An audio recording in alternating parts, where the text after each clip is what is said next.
Recording in progress.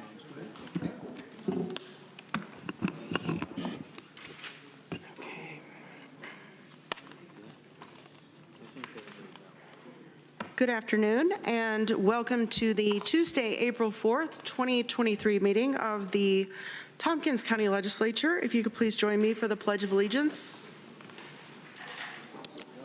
Over there. Oh, our new place. Pledge allegiance to the flag, the United States of America, to the republic for which it stands, one nation, under God, indivisible, with liberty and justice for all. Thank you. If we could have a roll call of members, please. Susan Curry. Here. Deborah Dawson. Here. Mr. John will be arriving late. Dan Klein. Here. Ann Corman. Present. Mike Lane. Here. Greg Mezzi. Here. Veronica Pillar. Here. Lee Shirtliff. Here. Mike Sigler. Here. Shauna Black. Here. Travis Brooks. Here. Randy Brown. Here. Amanda Champion. Here. We have 13 members present. Thank you. This evening we have two proclamations, and I would like to start off with the Fair Housing Month proclamation. We have here from the Board of Realtors in person, CJ Delvecchio and Colleen Cowan. And I will start with the proclamation. Whereas the Fair Housing Act, enacted on April 11th, 1968, enshrined into federal law the goal of eliminating racial segregation and ending housing discrimination in the United States. And whereas the Fair Housing Act prohibits discrimination in housing based on race, color, religion, sex, familial status, national origin, and disability, and commits recipients of federal funding to affirmatively further fair housing in their communities. And whereas Tompkins County is committed to the mission and intent of Congress to provide fair and equal housing opportunities for all. And whereas our social fabric, the economy, health, and environment are strengthened in diverse, inclusive communities. And whereas more than 50 years ago, the passage of the Fair Housing Act, discrimination persists and many communities remain segregated. And whereas acts of housing discrimination and barriers to equal housing opportunities are repugnant to a common sense of decency and fairness. Now, therefore, be it resolved that the Tompkins County Legislature does hereby proclaim the month of April 23rd as Fair Housing Month in Tompkins County. Resolve further that Tompkins County as an inclusive community is committed to fair housing and to promoting appropriate activities by private and public entities to provide and advocate for equal housing opportunities for all residents and prospective residents of Tompkins County. In witness whereof, I, Shauna Black, have hereunto set my hand and cause to be affixed the Great Seal of Tompkins County, State of New York, on this 4th day of April 2023.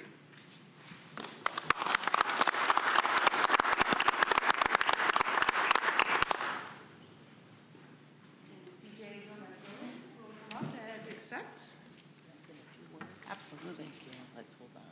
Oh, Colleen.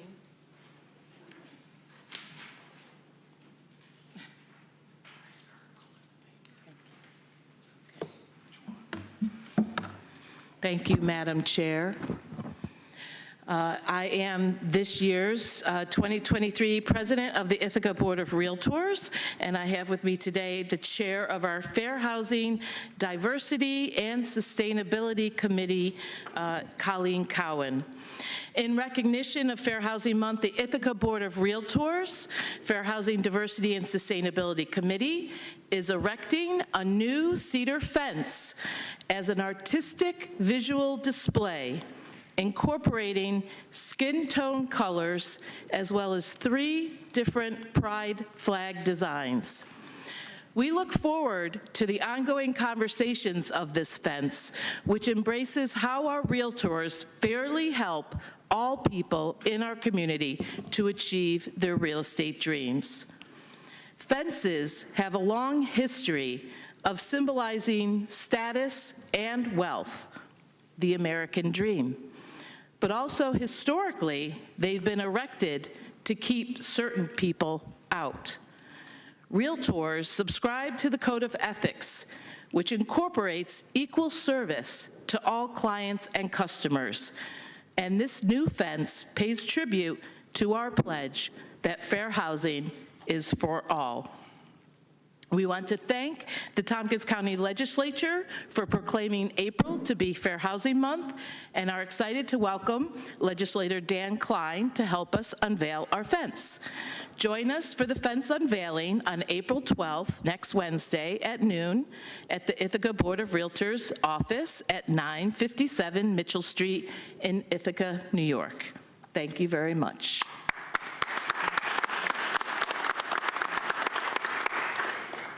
I think it's also very important to know that CJ was one of my daughter's first hockey coaches. So that is an incredible woman right there. Next, our proclamation is for our dear Barb Ekstrom. She is going to retire over the next week or so. And there aren't enough words that we could write in a 2-page proclamation to express the gratitude that we have for you, Barb. But we're going to try.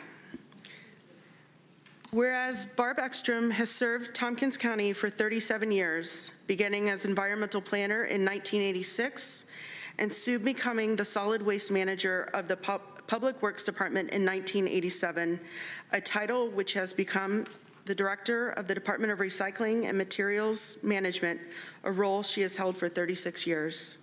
And whereas during Barb's tenure, she established critical infrastructure across the county to prioritize the 4 R's: rethink, reduce, reuse, and recycle, including establishing a financial structure to support 4R programming and development of a county-owned recycling and solid waste center for local handling of recyclables and materials. And whereas, as a female leader in a non-traditional field, Barb has served as a role model to women in environmental engineering locally and statewide. And whereas Barb has been an engaging manager, recruiting and retaining many talented employees at her department over the years, and whereas Barb has been instrumental in laying the groundwork for reduction and reuse across the community, even before they became fashionable concepts across the country. And whereas Barb has been a policy advisor on issues of recycling, material management, reuse, and environmentally preferred procurement, helping to ensure success on several major initiatives. And whereas, as the county has expanded food scraps, recycling efforts, Barb has ensured that food waste prevention and donation is included. And whereas, under Barb's leadership, the Department of Recycling and Materials Management has applied for and received several grants that encourage others to reduce waste before it is created. And whereas Barb has been successful at implementing and sustaining public-private partnerships with local and regional businesses and not-for-profit organizations. And whereas during Barb's tenure, the Department of Recycling and Materials Management has achieved great success in helping our community reduce waste disposal by nearly 60%. And whereas, after a 37-year career at Tompkins County, Barb Ekstrom is retiring. Now, therefore, be it resolved that the Tompkins County Legislature does hereby extend our deepest gratitude and recognition for Barb Ekstrom for her many years of leadership and dedication and service to the residents of Tompkins County, and to congratulate her on her retirement. In witness hereunto, I set my hand and cause to be affixed the Great Seal of Tompkins County, State of New York, on this 4th day of April 2023.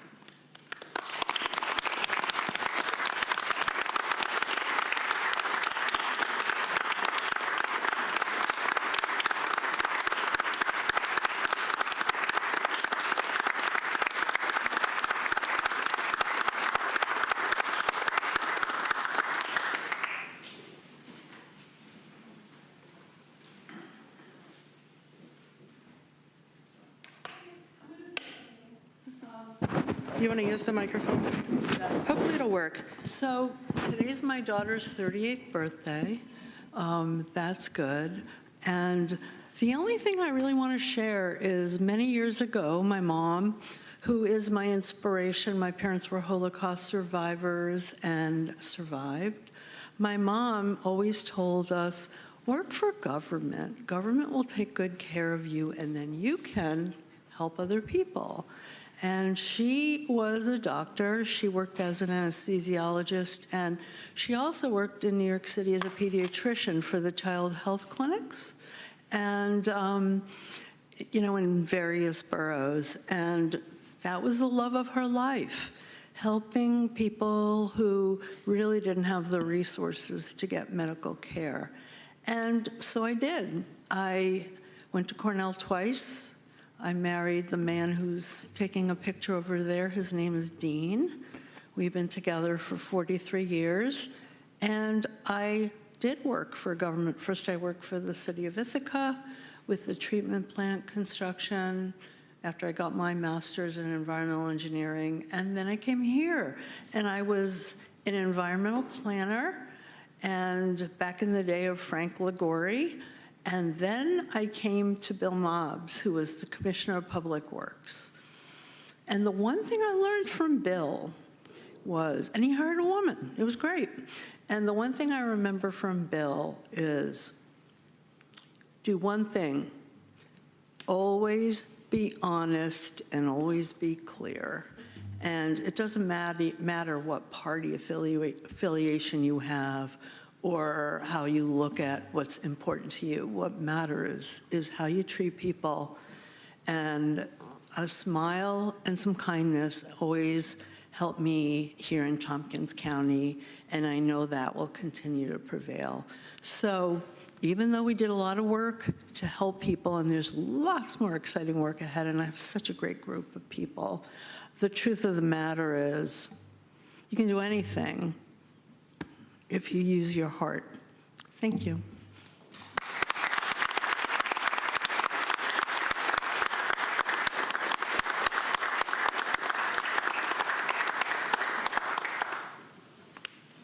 Thank you, Barb. Next, I would like to announce that we will have an executive session this evening. And in accordance with Article 7, Section 105 of the Public Officers Law, executive session will be held to discuss a matter leading to the appointment and employment of a particular person, discussions regarding proposed pending and current litigation, and the employment history of a particular person that may lead to the appointment, employment, promotion, demotion, discipline, suspension, dismissal, or removal of a particular person. No action is anticipated. I would also like to reorder some of our business. We have a couple of our healthcare professionals that are here to speak on behalf of the tobacco resolution. So I would like to move the tobacco resolution right after our municipal officials so that they do not have to wait through our full meeting. So let's move on to privilege of the floor. If you are here and would like to speak on privilege of the floor, please make sure to fill out one of the blue forms and send it up to the front. The first person I have is Zach Wynn.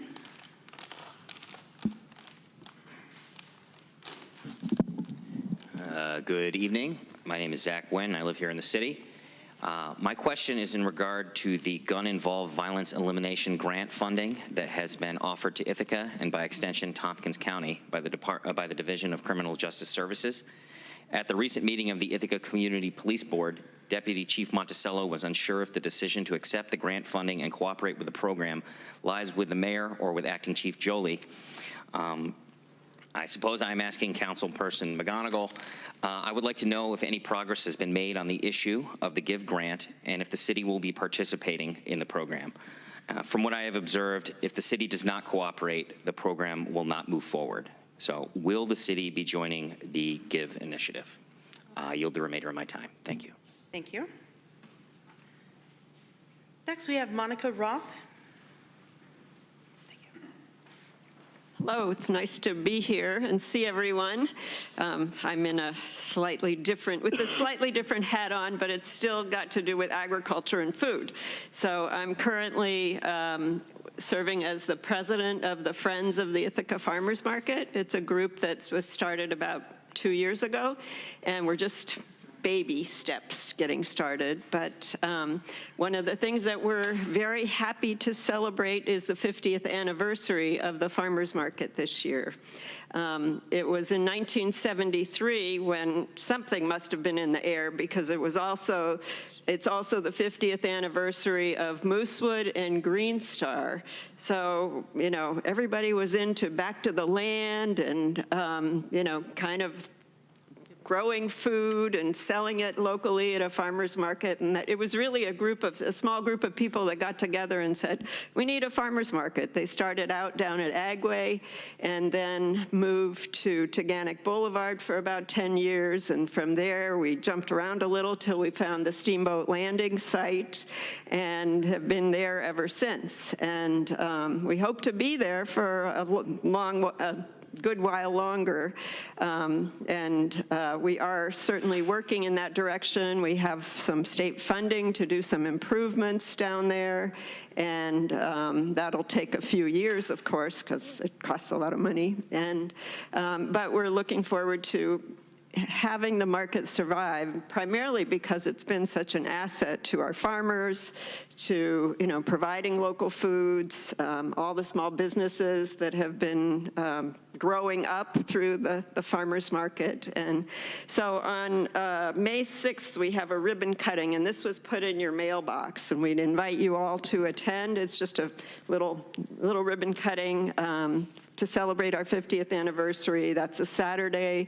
It's from 10 to 11. We're hoping to have the Fall Creek Brass Band kind of march in the anniversary. So I hope that some of you can attend. I did email Shauna about having someone perhaps make some comments. So look forward to see you then. And we're going to have lots of other parties throughout the year. So if you don't make it then, come another time. Thank you. Great, thank you, Monica. Next, we are ready to move on to municipal officials. And I see George McGonigal here from the City of Ithaca. Hi, George. Hi, Shauna. Is this on? It is. Okay. Thank you. Good to see you all. Do you want me to answer Mr. Wynn's question? It is up to you. I'm sure he comes to your meetings too. He does. What he described is a real opportunity that the city, unfortunately, will not be taking advantage of, as far as I know. The reason being that city police force is so understaffed that they don't have time to do it. So that's not a definite no, but that's what it looks like. I don't have a lot for you today. Council's meeting tomorrow. We're going to vote on renewing the right to counsel MOU with Law New York, which provides legal services to people in eviction court in the city. That's a new program that started last year. We'll be voting on matching funds for the federal carbon reduction grant for transportation networks. That's a 80-20 grant from the federal government to improve transportation lanes and networks for bikes and pedestrians in the city. And we will be voting on a revised version of our Reimagining Public Safety Subcommittee report, which is not in the agenda. You just heard it's good to be honest and be clear. I'm honest. Just not clear. Clarity comes and goes. And there'll be some confusion tomorrow night about this report. And we may even have to take it back to committee, but we're going to attempt to pass the revised version, which is much tighter and much clearer than what you'll read in the agenda if you happen to read the agenda. And a lot of the changes were made after talking with the county and trying to clarify what's city responsibilities, county responsibilities, CJC responsibilities. So I think we cleared that up quite well. That's all I have. Thank you. Are there any questions or comments for George McGonigal? Ann Corman? Thank you, George, for the report as usual, and nice article that you were quoted in one of the local newspapers. I had a question regarding the first thing that you mentioned regarding reducing gun violence, and so that was talked about in public safety, and if I remember correctly, there was funding in there to pay for staffing, I thought. I think that's correct. It's the time that the staff has, which is no time. Everybody's on the road. That's what Chief of Police has explained to us. He could probably answer that question better than I. Okay, thank you. Any other questions? Okay, thank you very much, George, for coming this evening. Thank you. We appreciate it. Thank you very much. Okay, let's see here. So next, we are going to move along to Resolution E, and I will turn it over to Greg Mezzi. Thank you, Madam Chair. I'd like to move Resolution E. Oh, sorry, it's F. F? Oh, nope, that's wrong. E. You're right. I'm right. Been a long day. I'd like to move Resolution E, Doc ID 11591, resolution in support of New York State Governor's life-saving tobacco control measures. Seconded by Mike Lane. Thank you for the second. I'll just give a brief introduction. This resolution was slightly modified from a version that came out of the Board of Health recently. And this is supporting the governor's efforts to create a sort of tobacco-free generation of sorts, I think is the easiest way to say it. We obviously have an issue amongst our youth and younger population with flavored tobacco products. And so this resolution is supporting the sale of all flavored tobacco products, flavored cigars, menthol cigarettes included, and flavored smokeless tobacco in New York State. And it also would raise the tax to $1 per pack, bringing the tax to $5.35 per pack. And so this, again, is a resolution supporting the governor's efforts. I know that this is an ongoing discussion right now at the state level with our state senator and assembly person. So wanted to bring this forward for discussion and consideration. And I know that we have Frank Krupa with us, and then Christina Moylan, who's the chair of the Board of Health. If there's any question specifically, I by no means am a medical expert, but I do think that there's some real merit to looking at this. And my personal thoughts too is we need to take this step even further and really look at how we enforce these violations, because I think we have some ways that folks are getting around sort of the enforcement and consequences. And I think we need to take stronger action to make sure that if you break the law as it relates to tobacco products, that there's serious consequences. Obviously, tobacco sales and taxes is an economic engine of sorts, and I think we have to wrestle with weighing the health consequences and those type of things. But I do think that there's no place for flavored tobacco products in our young population, and so if we can curb a generation of smokers by not creating flavors that are enticing to the younger generation, I think we'll be a much better society in the years to come. So appreciate the opportunity to bring this forward, and I would open it for discussion and questions. Thank you, Greg. Frank or Christina, would either of you like to say anything to the resolution? Well, Frank, if you don't mind, I'll just start since the Board of Health just took this up, and you can perhaps follow up with your own thoughts from a staff perspective. So as was mentioned, this has been a point of discussion for the Board of Health for several meetings now, not just specific to this resolution, but also to the enforcement around some of the tobacco sales that are occurring in the community, particularly related to our minors. And we did have quite a lengthy conversation about this resolution at our March meeting, mainly because it is obviously a pretty key public health topic that the board does support, and wanted the legislature to really understand that we do have some concerns about what's occurring in the community right now, particularly around our youth. I think it's probably no surprise to everybody that tobacco control is a longstanding public health issue for anybody that's been involved in public health or in even in the medical profession for some time.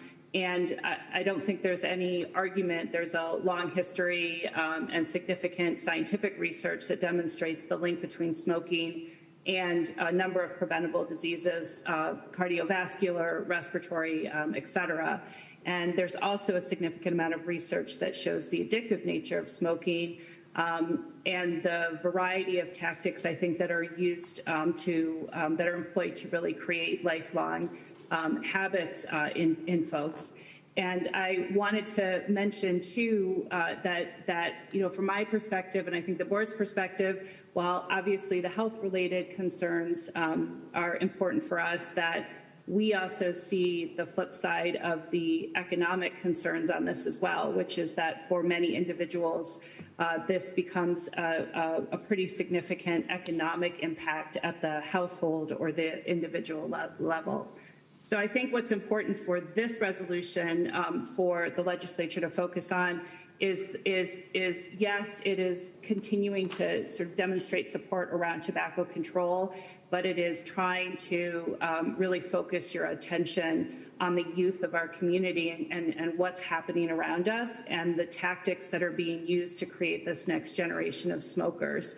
That the flavored vaping products are a very specific tactic being used to market to youth, sort of to create those lifelong habits. And then I would also remind that as those youth age, that sort of the long-term outcome, we start to see some disparities too, particularly in our Black and Brown communities, and the health disparities or the gaps get wider and wider and can be quite significant. And just to bring it back around to the enforcement issue, which is where the board often has these conversations on this topic, is that we are seeing more and more evasive maneuvers by vendors in the community, skirting regulations and finding new ways sort of around the board's enforcement efforts. So, I think I wanted to be here because it's an important topic from our perspective, and wanting to really make sure that the legislators understood that this is a pretty significant public health impact for the youth in this county. Thanks, Shauna. Thank you very much. Frank, would you like to say a few words? Sure, thank you. And it's always a pleasure to follow my board president because she usually covers everything so very well. And I would just second everything that she said. And certainly we as a department are supportive of this resolution and have been working with my colleagues around the state to advocate at the state level for this legislation since the beginning of session, so back in the end of last year, because we definitely see the need for continued improvement in our ability to prevent children from initiating tobacco use. So we are fully supportive, and I again second everything Christina said. Thank you, Frank. And if we could start the discussion. Any legislators that would like to speak, please raise your hand. Lee Shurtleff.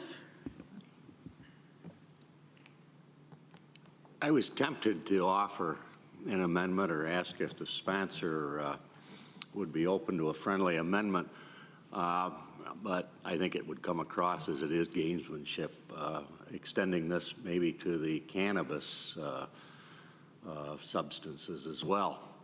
And I'm reminded a little bit of Mayor Bloomberg a few years ago in New York City, strongly criticized over efforts to address obesity, which I would argue is probably as much of a threat as the tobacco products are in society.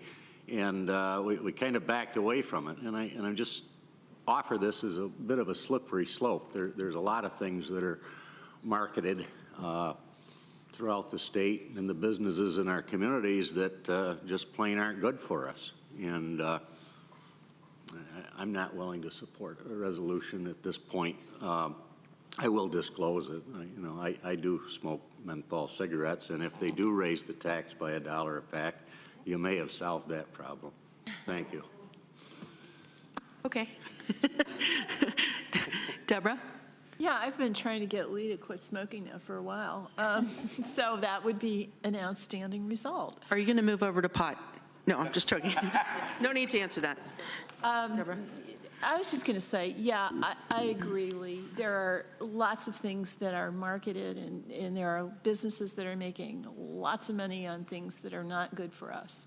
But we have an opportunity now to support a specific existing initiative that's been put forward by the governor, which is not the case for all those other things that are being marketed, nor is it the case for other things that might be on today's agenda. So I will certainly be supporting this resolution. Thank you. Ann Corman, and then Mike Sigler. Thank you. I had a question. Maybe someone from the Health Department can answer this. On this line 27, it says 52.7% of adults in Tompkins County smoke menthol cigarettes. I'm wondering if that would be more accurate to say 52.7% of adults in Tompkins County, who smoke, smoke menthol cigarettes. That the way it's written, it just sounds like 52% of people in the county smoke menthol cigarettes, and I'm assuming that means 52% of the people who smoke menthol cigarettes? Does that sound right, Frank? Yes, I think that's the intent of the language. I apologize, my line numbers aren't lining up with Ian. Is that friendly? Friendly, Greg and Mike? Okay, thank you. Thanks, Ann. Thank you. Mike Sigler? So I'm not going to support this. I want to explain why, though. So I smoked for 18 years, and I haven't smoked a cigarette in 17 years. So I'm getting right there. I started smoking when I was about 18, maybe 17, so maybe I haven't smoked a little bit longer. Tried very hard to quit. Used the patch for longer than you're supposed to use the patch. But my mother died of lung cancer from smoking. So obviously this is very, it's taken on a personal issue for me.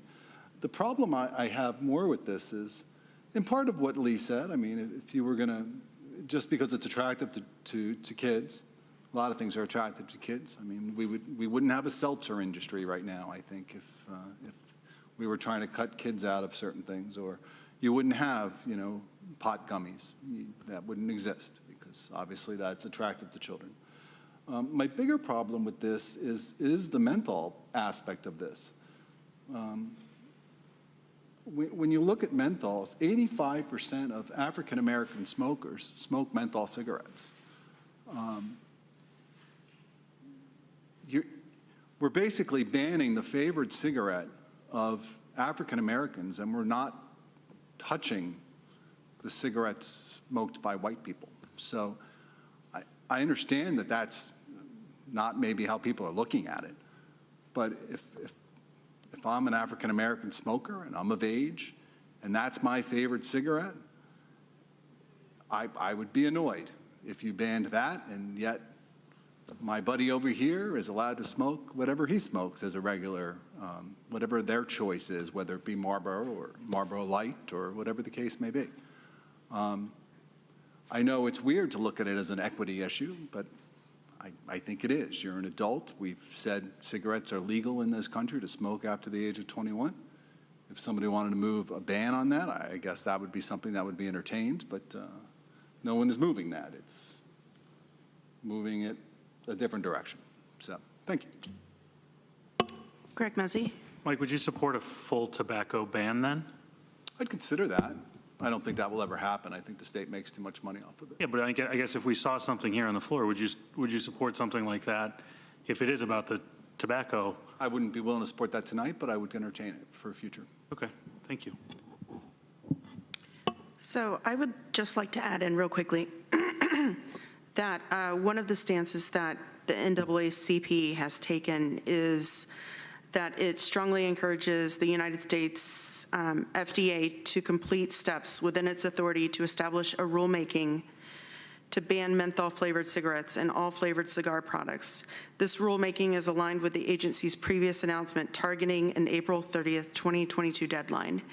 And it states on their website, it is well established and documented that one of the leading causes of death for African Americans is tobacco-related chronic illness. In fact, the United States Center for Disease Control and Prevention reports that tobacco use is a major contributor to 3 leading causes of death among African Americans: heart disease, cancer, and stroke.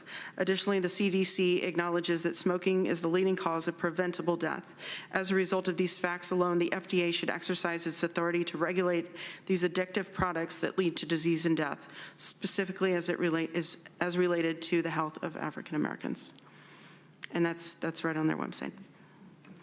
Mike Sigler? I want to say, I don't think we have to reestablish that smoking will kill you. It will kill you. It is a poison you are putting in your body. You're also legal over 21 to do that. So, as Greg was saying, if you want to go after it, then I guess go after it. But Mike Lane. First, I want to say thank you to our Board of Health and Whole Health for bringing this forward. It's so very, very important. We should be doing everything we can to discourage people starting to smoke cigarettes and other addictive substances when they're young, because they are addictive and they continue. Mike, you said 18 years, and I'm sure it was very, very difficult for you to give them up. And you said had to go with the patch. My dad died in pieces. He was a smoker. He couldn't give them up. I've been to many clients' hospital beds when they were trying to suck air because they had COPD so bad and emphysema that they couldn't breathe. It's a terrible thing, and it starts when they're, what, 7, 9, 12? We used to think it was a great idea to have all of our servicemen smoke and gave them cheap cigarettes during World War II and other wars. It wasn't. And to say, well, everyone who's an adult can choose what he or she wants. If it just was that, it wouldn't be as bad. But who's going to take care of these people when they're ill? A third of our population is on Medicaid, which is the taxpayer doing that. That's what was the cause of all the lawsuits that we had and the settlements with the tobacco industries back in the early 2000s, because it was recognized that it cost the federal government, the state government, and in New York, the county governments, money to take care of people because they had, as we said, strokes and heart attacks and COPD and all of that. No, it's not all right to say anybody can do anything they want. It would be like saying that we should do nothing to prevent fentanyl from getting into the drug supplies here, because it kills. It's known as a deadly drug, so why should we care? Well, we do care, because it's our responsibility to care, because we're human beings, and we should. So I certainly support this. Thank you, Mike. Travis Brooks and Ann Corman. I'm going to probably support this because I believe at the end of the day, for young people, it's the right thing to do. My grandfather and my father both passed away from cancers related to smoking cigarettes, and both of them smoked Winston's. He smoked menthols. I smoked for 18 years. Now I understand the difficulties of quitting nicotine products. At the end of the day, for me, if this is about people, then it's about tobacco. It's not about flavored tobacco. And it should be all tobacco products should be banned, not just flavored tobacco products, because there's plenty of people dying, more people dying. There's actually, I don't know if anybody ever noticed this, but there's more white folks than black folks in this country. And white folks are dealing with tobacco-related, nicotine-related illnesses as well. And so just the idea that we're going to deal with flavors because it affects black people, it kind of offends me as a black person because this is a people issue. This isn't a black person issue. This is a people issue. The other thing I want to just mention when we're talking about criminalizing behavior, the sale of tobacco products is illegal now unless you have a license. It'll be illegal. Menthol will be illegal when, period, right, when this ban goes into effect. And you can ask Eric Gardner's family about criminalizing the sale of cigarettes, right? Because Eric Gardner is no longer here for selling cigarettes, Lucy cigarettes, one cigarette at a time. This is why he's no longer on this earth. He was killed for that. So in the black community, there are always ways to criminalize behaviors. That's why marijuana was such a big reform in New York, right? And we said to folks who had been unjustly criminalized through marijuana laws that you get licenses first, because we knew it was wrong. We knew what the intent was. We know how it was in New York City and even in Ithaca for people who were of color getting caught smoking weed, or that being used as a reason to get into their cars and harass them and bother them. We know this exists. So what happens when there's a kid selling Newports, right? To me, you smoke what you want to smoke. It says it in this little pamphlet in our red thing that you're not going to be criminalized for smoking the product. But I am worried that it does create another avenue to criminalize young black folks for the sale of the product. I am going to support this. I don't think it goes far enough. It doesn't go nearly far enough because it doesn't ban all tobacco products. Thank you, Travis. Ann Corman. I appreciate my colleagues weighing in on this and really thinking hard about it. What is striking me right now, one of the main reasons I'm going to support this is, which you've heard me say before, it's one of those yes and. Is this enough? No. Is it maybe just one increment? Unfortunately, government sometimes works at increments to get where it's going. And when we look at youth, where 54% of youth ages 12 to 17 use menthol cigarettes, and the research also says that it's easier, I think it maybe mentions it in here in this fact sheet we had too, but that it's easier to start smoking when you're using flavored or whether you're chewing or whatever, but to use flavored tobacco products, and it's harder to quit when you went from flavored tobacco products. And so thinking about the youth, that the stats here say that 280,000 of New York's youth now under 18 are predicted to die prematurely for smoking. So I'm going to support this because of the kids, for youth. And it also says in here 14.9% of 7th to 12th graders in our own county report vaping nicotine in their lifetime. My guess it's a lot higher than that.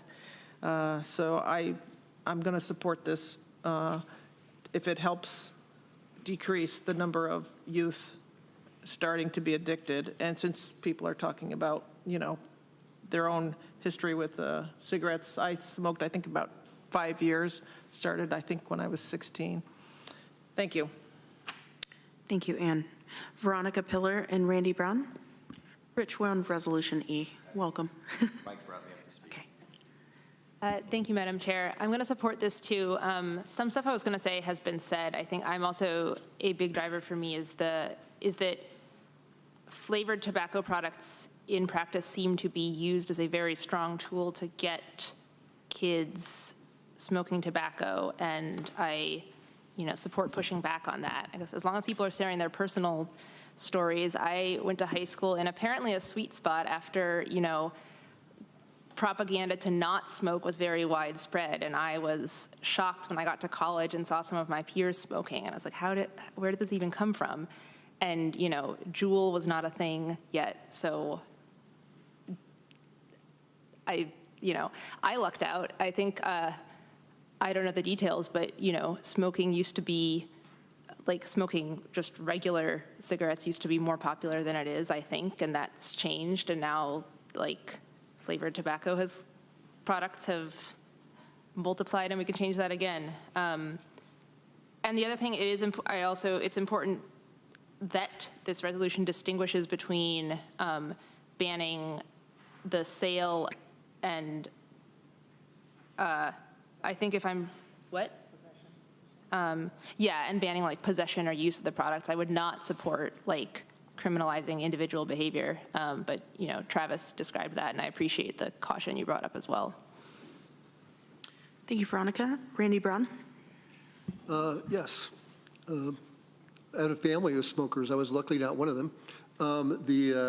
My mother is 90, smokes menthol cigarettes, and still does. Drives me nuts. But it is what it is. I'm not going to tell her that this is happening because she's been doing it for 70-some years. So. And my grandfather died of throat cancer, Grandfather McGuire. He smoked Lucky Strikes, which were just awful things. My issue with this is going to be enforcement. I agree with Travis on this because there's a strong black market for cigarettes in this county as well as marijuana. And I don't know what you're going to do about that, but if you ban these, then the black market's going to grow for menthol and other things. So. But I will vote for this. Thank you. Anyone else for Rich John? Yeah, and I will support this, but I did have a question on the fourth bullet point, and I apologize coming in late whether it's already been addressed. It says 52.7% of adults in Tompkins County smoke menthol. Been addressed. Thank you. Okay. Travis Brooks. I'm not going to belabor this point, but when Annie said 54%, right, that means 46 are smoking regular cigarettes. There's not a big difference between 54 and 46. So I do wonder why this isn't a ban on tobacco products, period. It's an 8% difference. Is my math right, Veronica? Is it that correct? So I don't understand why we keep talking about menthol when the difference is only 8%. Deb Dawson. I think the answer to that is that this focus on flavored products is designed to eliminate a type of tobacco that makes it very easy for kids to get addicted. I don't think that the governor's all that worried about health consequences for adults when she's moving this forward. Greg Muzzy. Yeah, I may be a mild incrementalist, but I do think it's important to take steps, right? I mean, first it was flavored vape products, right, that got banned. And I think this is kind of the next step. I think to get progress, we have to inch towards something, and we may move faster down that road, depending on what our elected officials at the state level feel. But I wouldn't want some potential gain to be lost because we couldn't have the whole. I think we need to make progress. And I think that there is an element of this is progress. And again, we've had at-length conversations around enforcement, and hopefully that this is something that we can, maybe an HHS or another committee can take up how to encourage our state elected officials and the governor to really take a hard line and create some very serious personal consequences for those businesses that engage in the sale of this and put a stop to some of those evasive moves that we see happening right now in our community. But I would hate to lose some momentum because it doesn't solve all of the problem. I mean, I think for myself personally, I would be committed to looking at solving part, all of the problem, not just part of it. But again, we have to we have to kind of wade into the water a little bit rather than, fully jump into the deep end. And I think this is just another step in that process. Thank you. Anyone else like to comment? Okay. Let's go ahead and vote. Call for a roll call. Sure. Susan Curry. Yes. Deborah Dawson. Yes. Rich John. Yes. Dan Klein. No. Ian Corman. Yes. Mike Lane. Yes. Greg Mezzi. Yes. Veronica Pillar. Yes. Lee Shurtleff. No. Mike Sigler. No. Travis Brooks. Yes. Randy Brown. Yes. Amanda Champion. Yes. Shauna Black. Yes. I have 11 ayes and 3 noes. Motion passes. Thank you all. Appreciate it. And thank you to Frank and Christina for joining us today. Appreciate it. Next, we are going to move on to legislator privilege of the floor. Deborah Dawson. Yeah, we've lost 2 really amazing women. And Shauna will talk more about Irene, but I don't know if all of you realize that we lost Dooley Kiefer today. This is really hard for me. We all know the contributions that Dooley made, this tiny, fierce little woman who just did so much for our community and was a stickler for the little piggy rules that drove a lot of you crazy for years. But personally, I was the recipient of Dooley's kindness and her good humor. And all I can say is she's going to be sorely missed. Hey, Deborah. Ann Corman. I just wanted to say, for those who might not know who Dooley Kiefer was, she was a former county legislator, and Deborah took her seat after she was duly retired. And she was a big environmentalist, and has, what we heard was those folks were helping the family to sit by her side the last few weeks. And Lee Shurtleff. Couple things. I remember when we proposed the radio communications project, there was a lot of very strong concerns about the environmental aspects to it and building 10 towers.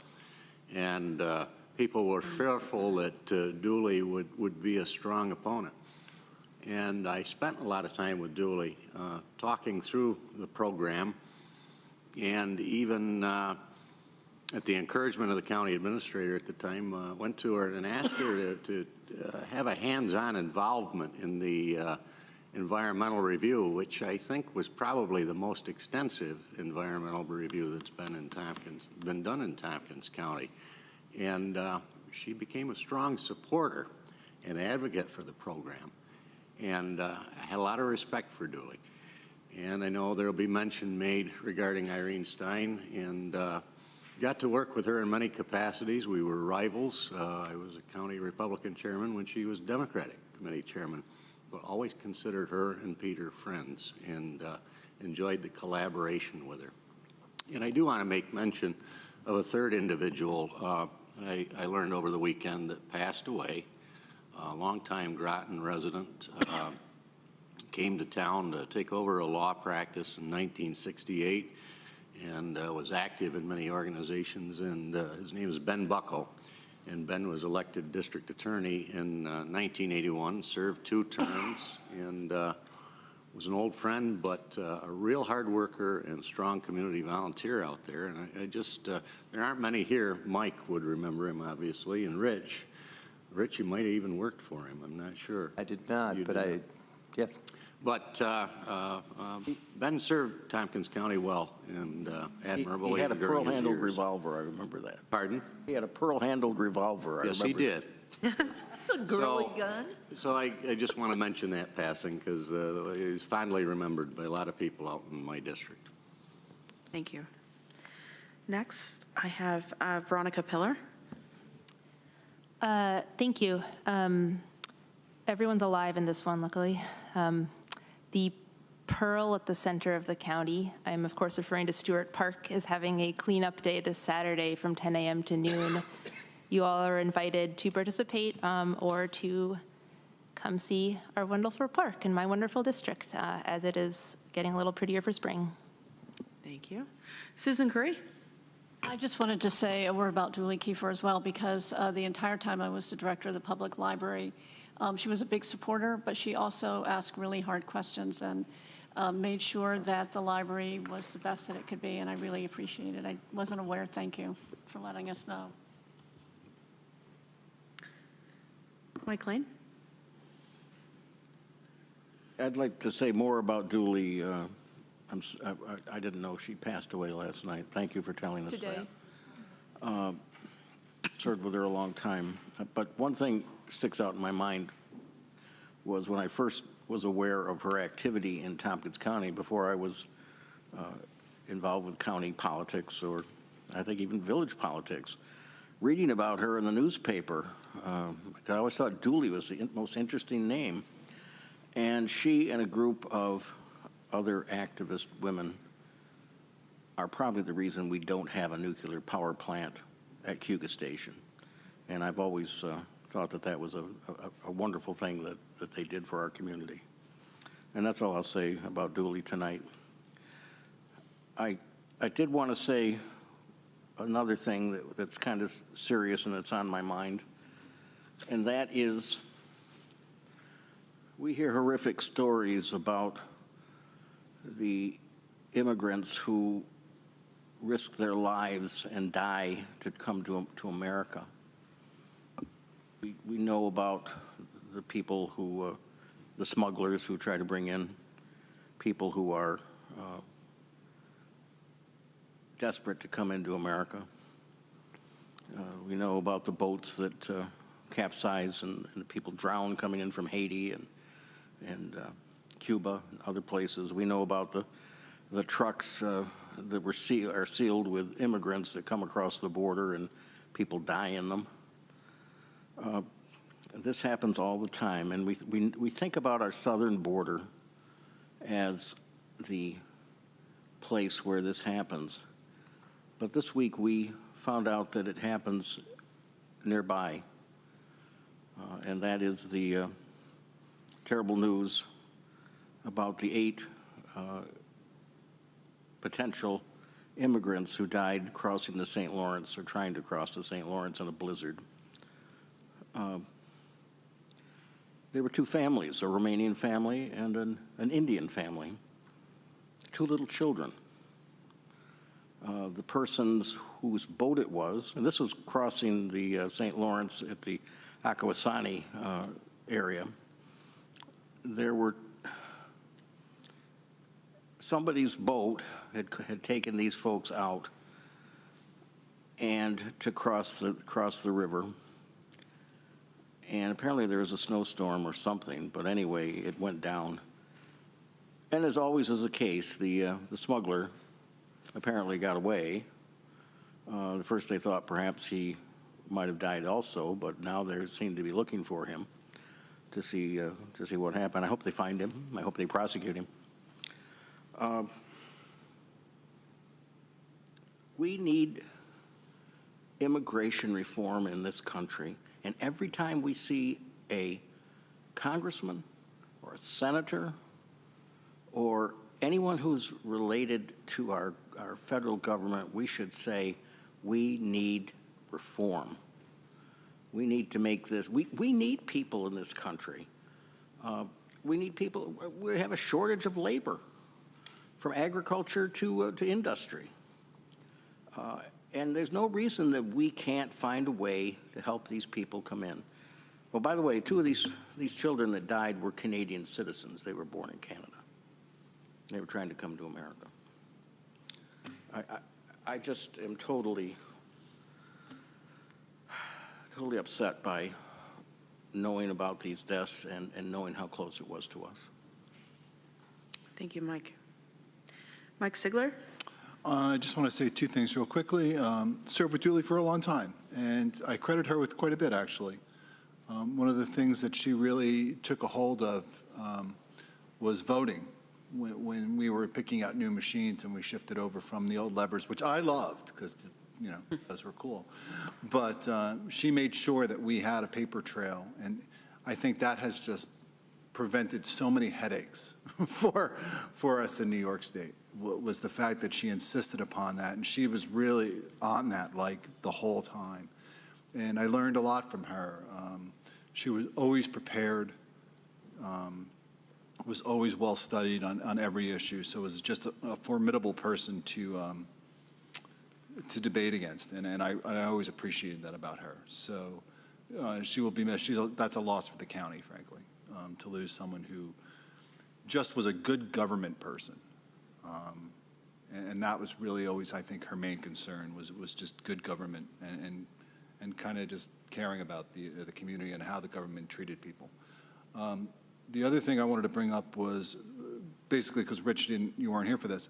The GIVE grant came up today, and George was here, and he kind of answered about it like the city wasn't going to take it because they didn't have the staffing. But it was my understanding that the sheriff has offered to implement this. So something we're going to have to, I think, take up later this month. So unless you already have something on your mind about it, so I don't know.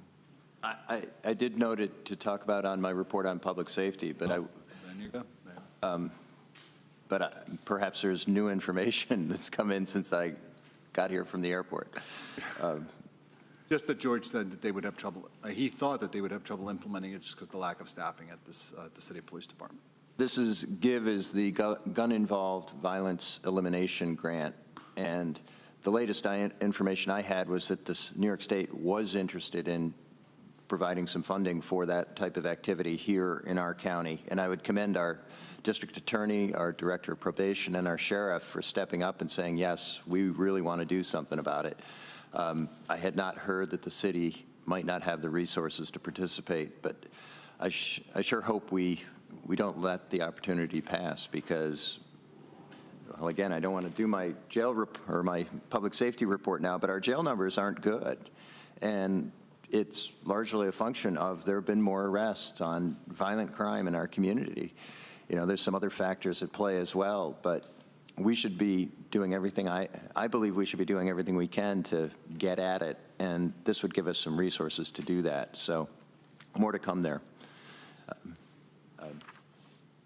And since I started talking, I don't know if it was my turn. Yeah, were you done, Mike Sigler? Yeah, I'm done. Okay, yeah, go for it. I'd like to just say a couple things in respect of Dooley, but it's a shock that this happened just now. I knew that she was struggling a bit. I enjoyed serving with Dooley. She was a person of real principle, and as Mike said, she was always prepared. I particularly remember her being interested in environmental issues and being so consistent in pushing those, also in good government and ethics. She served as the chair of the Ethics Advisory Board for a very long time before I took over after she stepped down.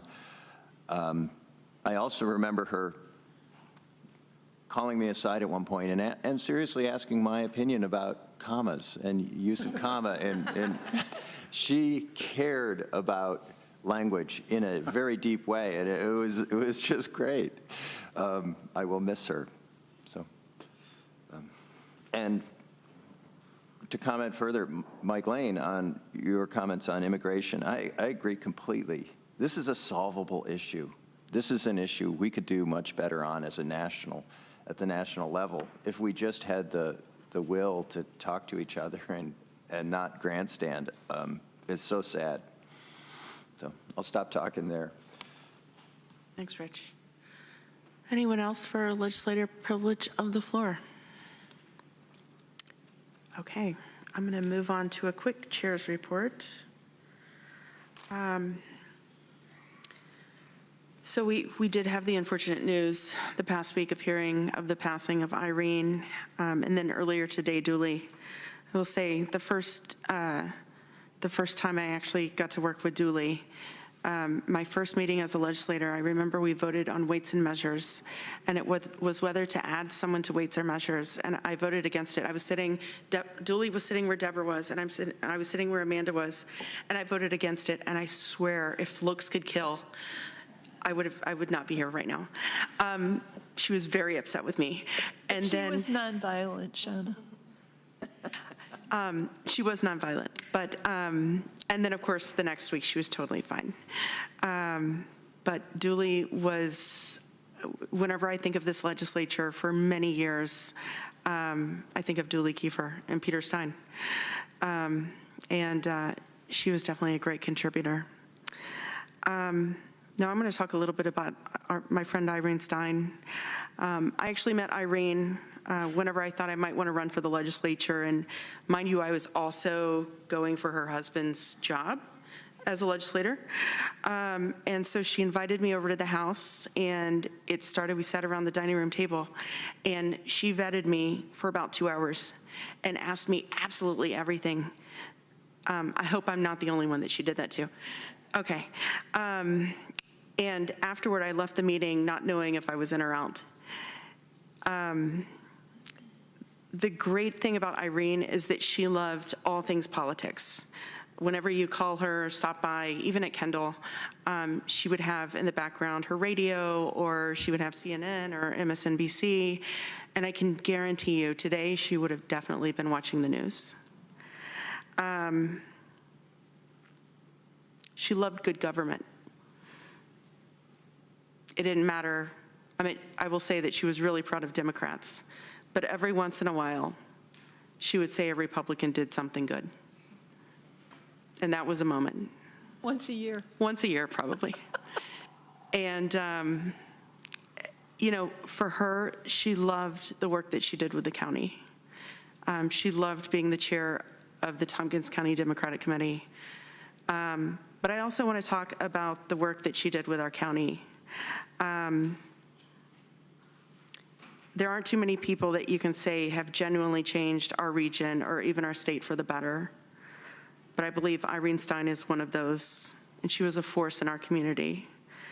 Everyone I've spoken to since her passing has offered a story or reflection that's reminded that have had a fond memory with her. Deborah and I used to pick Irene up for one of our meetings at Kendall, and we would come home at 10:30 in the evening, and I swear to you, every single time we dropped her off, Irene would say, "Hey, you want to go out for a cocktail?" And Deborah and I were like, "No, we're exhausted." And we never ended up going out for that cocktail with Irene. Irene's services at the Office of Aging left a mark on Tompkins County. The people who work with her still have insights and memories from her time there. What an excellent example of public service and making a difference in this community.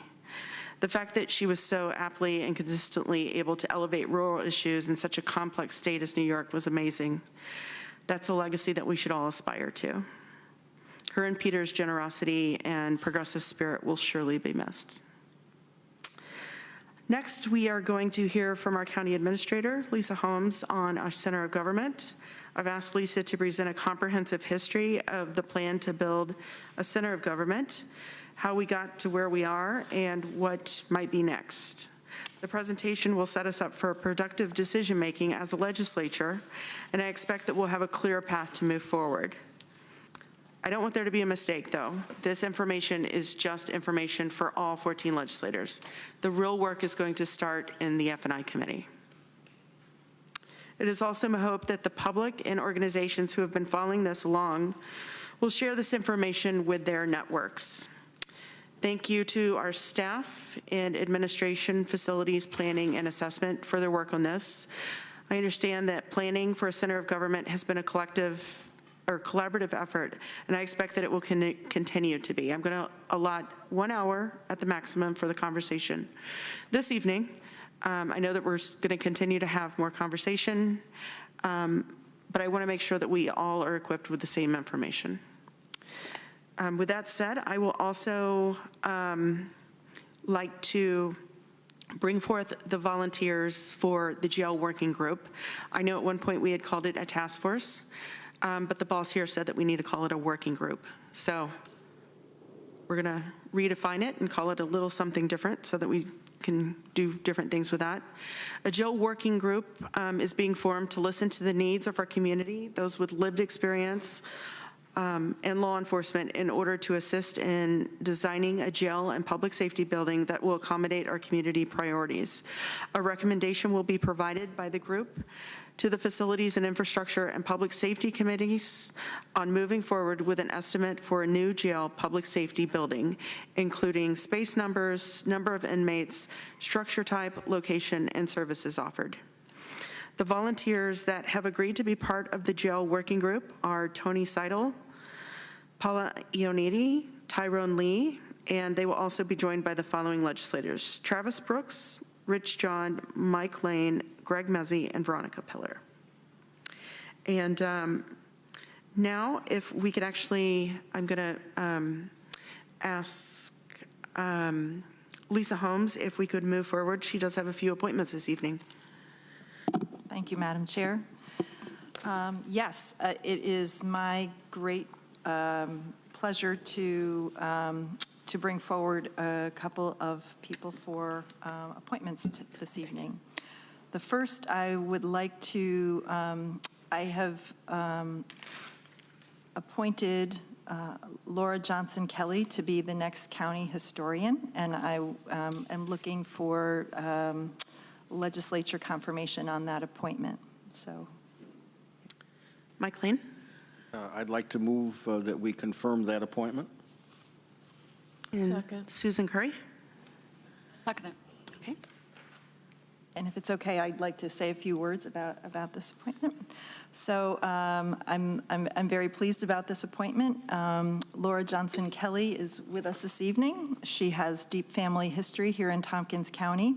She served as the historian for the town of Ithaca from 2004 through 2015, and has remained active with the local municipal historians group since that time. She's trained as an archaeologist with experience managing collections at Cornell University, and she currently serves on the board of the History Center.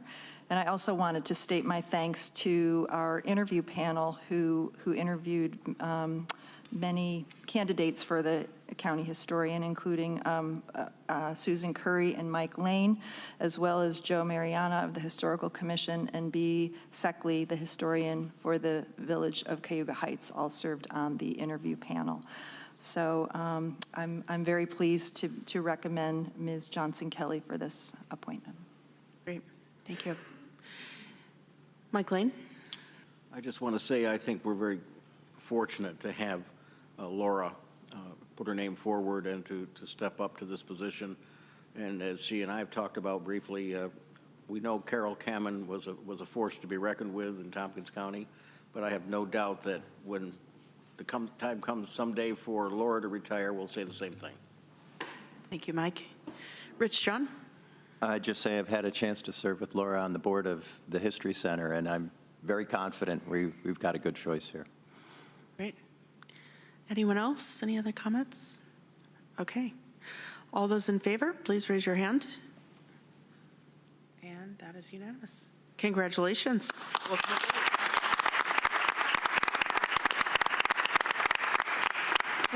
Would you like to come up and say a few words?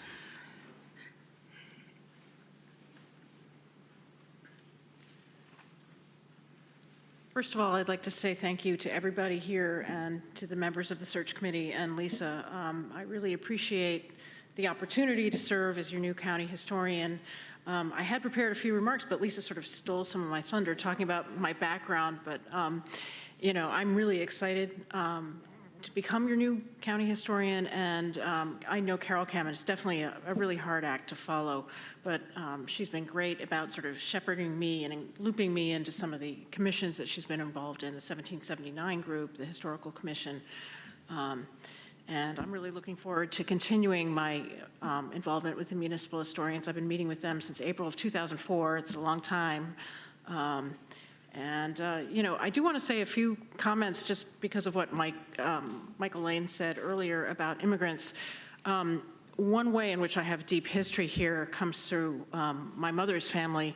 My maternal grandmother's parents came here as immigrants in the 1890s, and they made a life for themselves. And, my great-grandfather started off being an itinerant laborer.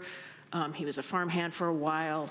And people would say, when they got all the laborers together, for Sunday dinner, and they had a big chicken dinner, and they'd say, "You like the neck, John." That's a family story that's come down that my grandmother used to tell. But later on, he worked, he was a trolley conductor in Ithaca. Then they bought the farm, and that's the property where my grandmother grew up, where I raised my children, right in the town of Ithaca, Danby Line. He also worked for Ithaca Gun. These are institutions that, I have a personal connection with, and I think there are a lot of stories like that in Ithaca. People do have a history here, and I'd like to hear about more stories while I'm serving as county historian. I'd also like to be a resource for all of you legislators. If you have questions, comments, please come to me. I'm happy to serve in any way I can. But once again, thank you very much.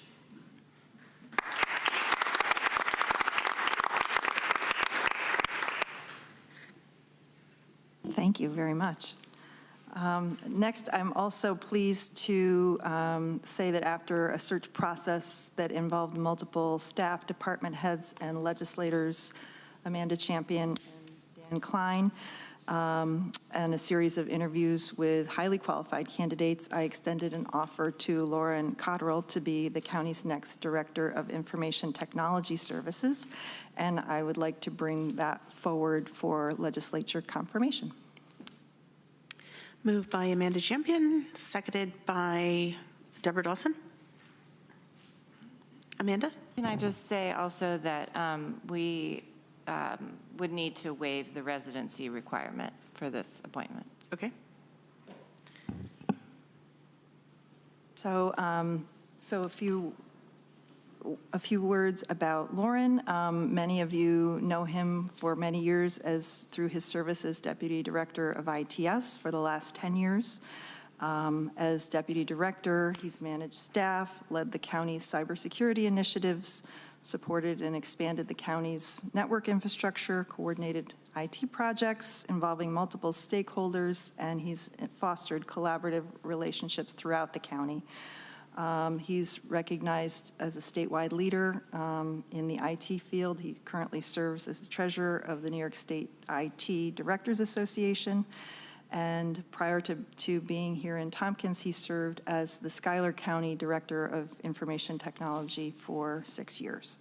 So we're, again, very fortunate to have him in this role. Thank you very much, Lisa. Any questions or comments? Rich, John? We need a motion to remove the residency requirement. I would make that motion. I think it was all part of the same motion. It is? Okay. Okay. All those in favor, please raise your hand.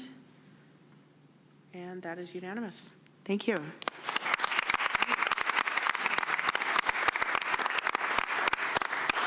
Lauren, would you like to come up and say a few words? I don't really have much to say. I look forward to continuing to work with you all. I've worked pretty closely with most of you over the last few years, especially getting through the pandemic. So look forward to lots of projects. Great. Thank you so much. Congratulations.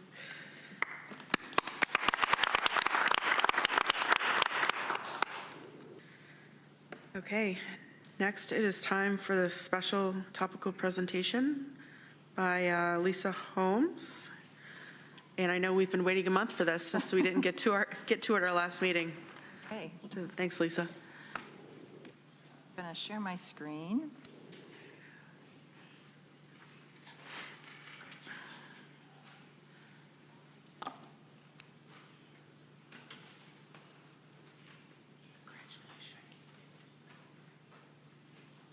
Okay. Thank you for this time, and I want to start off also by thanking the many staff whose work and input went into this overview.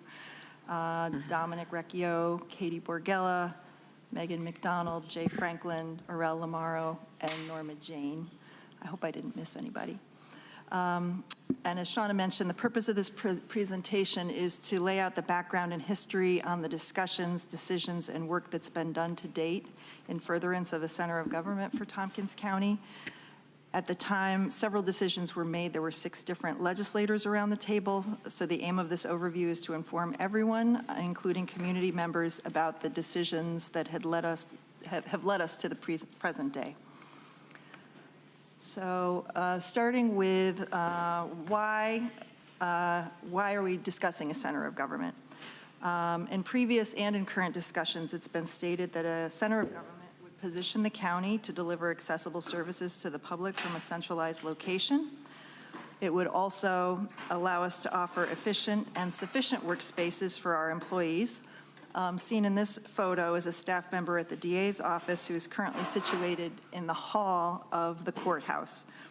The county has a policy about space standards for offices, and in many instances, we're not in alignment with those standards. Sure. Okay.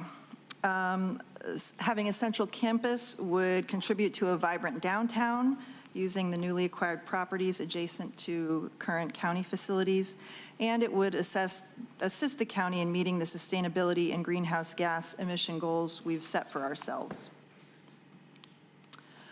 And the next question is, why now? And I'm not going to go back to the very beginning of this conversation, which dates back to the early 2000s with the old library. Instead, I'm going to focus on the most recent set of discussions, which began in 2019. The factors influencing this conversation were as follows. Starting with the space needs of the New York State Office of Court Administration. The county has a statutory responsibility to provide adequate space for court operations.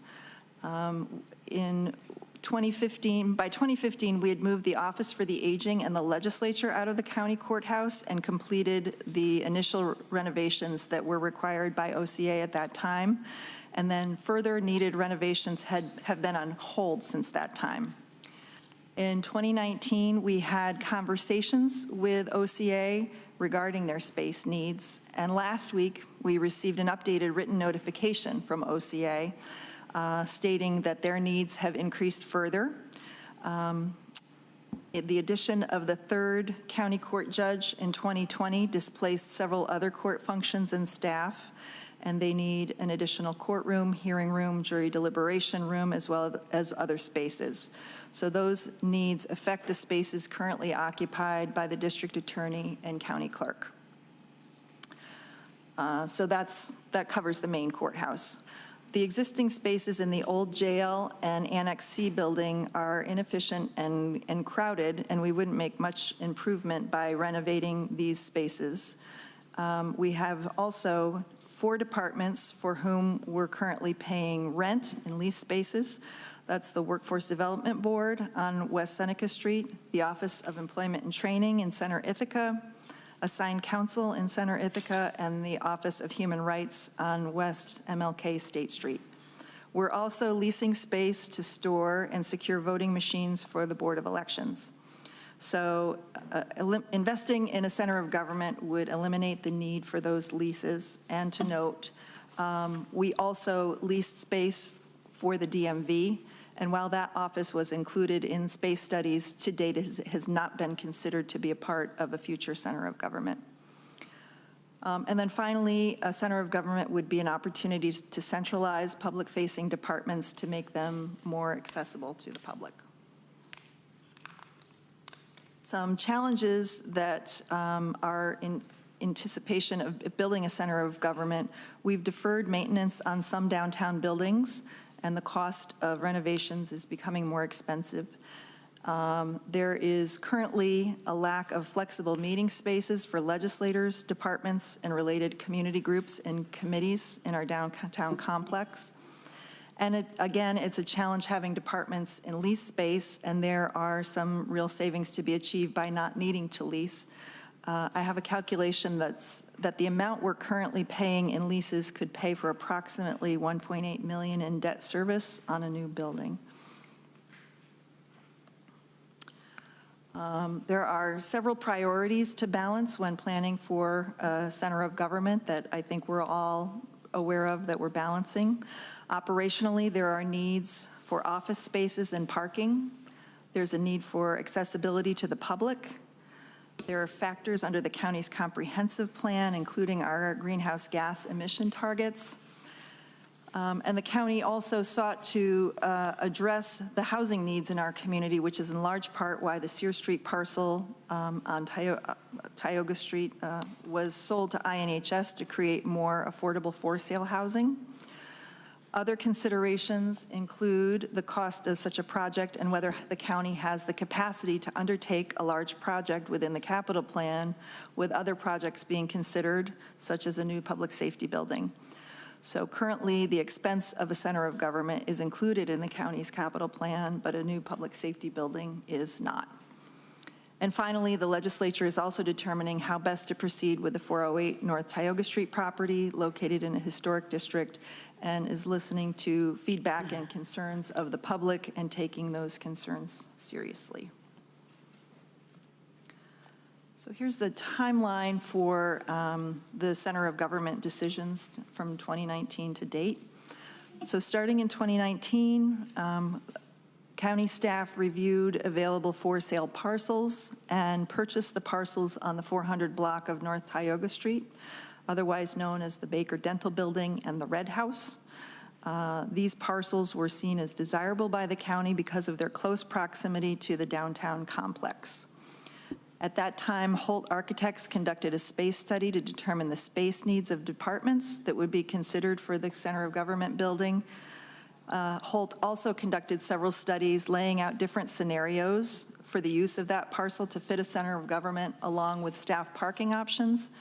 And the conclusion at that time was that the parcels on the 400 block of North Tioga Street could support a building to meet the needs of a center of government for the county.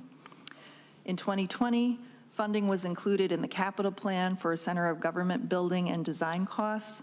At that time, there was a downtown facilities committee that was meeting regularly and discussing several different options for building a center of government in the 400 block of North Tioga Street. However, that planning was disrupted due to COVID-19. And then around this time in late 2020 and early 2021, the county became aware of the potential availability of the buildings at the 300 and 308 North Tioga Street, otherwise known as Key Bank, and the professional building, and that due to their location and zoning would be better suited to house a center of government. The county could build a higher building without affecting the residential neighborhood, the residential character of the neighborhood, like we would on the 400 block. Also with the direct adjacency to the other county buildings, we could potentially link in district geothermal heating, thereby advancing the county's energy goals. A resolution was passed by the legislature authorizing the purchase of 300 and 308 North Tioga Street, and that purchase took place in early 2022. Shortly thereafter, the legislature passed a resolution declaring the parcel of land fronting Sear Street no longer needed for public use, and that was sold to INHS at fair market value. In 2021, the 2022 capital plan was updated to include the purchase of the 300 block properties as well as the cost of design work for a center of government in 2022. Then in 2022, Holt Architects were engaged to update the space study of departments to be housed in a center of government building, and they did so and presented the findings to the Facilities and Infrastructure Committee last summer. The legislature also passed a resolution in 2022 to deconstruct the dental building. And that brings us to present day 2023, where it's expected that the legislature will be deciding how to move forward on these properties. At the last F&I committee meeting, there was a call for a structural assessment of the 408 North Tioga Street property, as well as a cost estimate for improvements at the Key Bank building, and a resolution calling for the deconstruction of the professional building once it's vacated by the current tenants. The county has also submitted the Center of Government project as one of several congressionally directed spending requests on recommendation by our senator as something that they'd like to see and support. In a little more detail about the status of the North Tioga Street properties on the 400 block, we purchased these properties, these three parcels on Tioga Street as one parcel in 2019 for $1.8 million. The current status of these parcels, the Sears Street parcel was sold to INHS for $210,000. The Baker Dental Building is to be deconstructed, and we're awaiting contractor availability to perform that work. And the Red House, 408 North Tioga Street, options to retain or sell the building are currently under consideration. So in terms of the option of renovating 408 North Tioga Street, as I mentioned, we're in the process of having a full structural inspection conducted. In 2022, a visual inspection report prepared by Tetra Tech found that it's currently not recommended for occupancy as there are significant structural renovation and repairs required. It's estimated that it would cost the county between $1.9 and $2.25 million to make the necessary improvements to bring the building up to code for public use, including ADA improvements, fire suppression, structural improvements, mechanicals, and tenant improvements. These same investments to meet code requirements would not be needed for a private buyer, and a private buyer may be eligible to receive historic preservation tax credits that would not be available to the county. And the 408 North Tioga Street is approximately 3,800 square feet. Moving on to the 300 North Tioga Street block. The county purchased the properties on the 300 block in February of 2022. We purchased Key Bank for $1.7 million and the professional building for $1.1 million. Both buildings are currently occupied with tenants. Key Bank's lease is up this August, and the leases in the professional building are up in February of 2024. The fact that these leases are in place allows the county time to make decisions on the property and how to proceed. One thing we'd like to avoid, if possible, is to have the property sit vacant for long without an overall plan on how to proceed. Again, the green facilities opportunities, the proximity of the Key Bank and professional building to existing county buildings on the 300 block would allow us to consider a district geothermal heating model to cover the heating and cooling of all buildings in the area and moving the older buildings off natural gas in the future.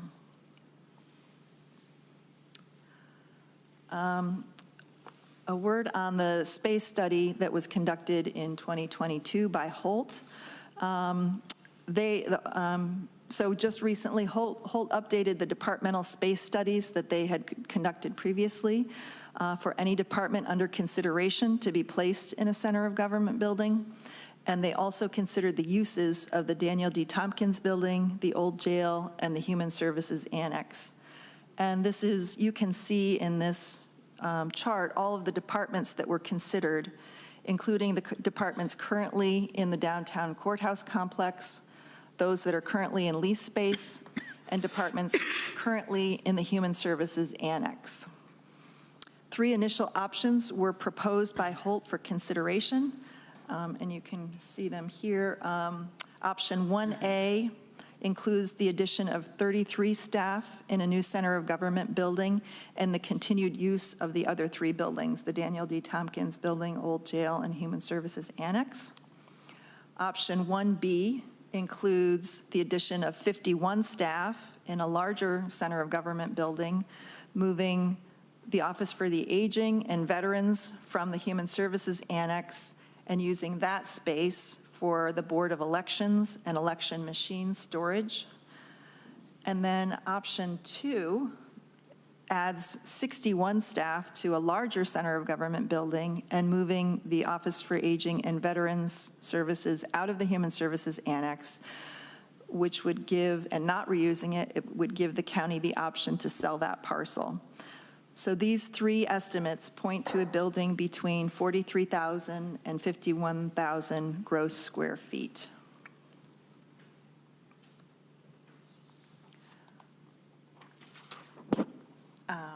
Let's see. So now to some cost considerations on the capital plan and budgeting. The initial capital plan for the Center of Government approved in 2020 estimated a $22 million building on the 400 block. The project was then updated and approved in the 2022 capital plan with an updated estimate for a building on the 300 block that would cost $30.6 million. The assumptions to finance this building include a combination of bonds, general fund balance, capital reserves, and state and federal grants. We typically budget between $7 and $8 million annually toward the capital plan, and as mentioned previously, the Center of Government project is currently factored into the county's 5-year capital plan. Some other factors for consideration in 2023, the county budget included the debt service on the airport terminal expansion project. This had not been included previously in previous capital plans as those costs were going to be funded through PFC revenues. And we expect that the airport will continue to need financial assistance, at least for the short term, as air service recovers. So that's a consideration. Also, similar to the Center of Government project, the county had discussed a new public safety building in the past, and those discussions stopped during COVID, as well as wanting to look at the effects of bail reform and other efforts on our jail population. So estimates from 2018 on the cost of a new public safety building are close to $40 million. Which would be an estimated $3.2 million per year on debt service on a 20-year bond. We would also need to consider board-out costs during construction, and this would depend on the jail census at the time. It was previously estimated at $5 million. It's worth noting that because we had deferred maintenance on the public safety building for so long, the legislature approved a capital project of $4.75 million for needed building improvements and maintenance on the public safety building. And those renovations were scheduled for 2022, but they're spilling into 2023. So just a note that the county is currently making a capital investment in the public safety building.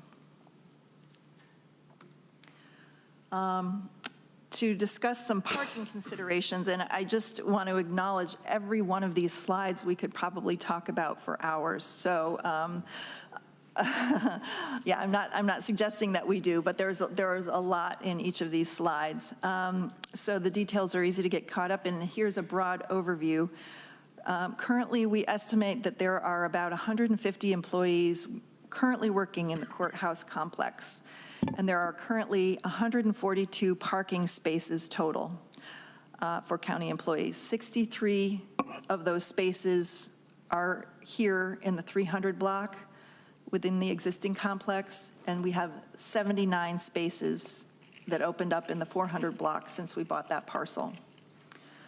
The coming changes to the 400 block are going to impact parking. So with the Sears Street project coming, the sale of that parcel, and the deconstruction of the dental building, we're going to lose spaces to the Sears Street project, and we are going to gain some spaces when we deconstruct the dental building. So, excuse me.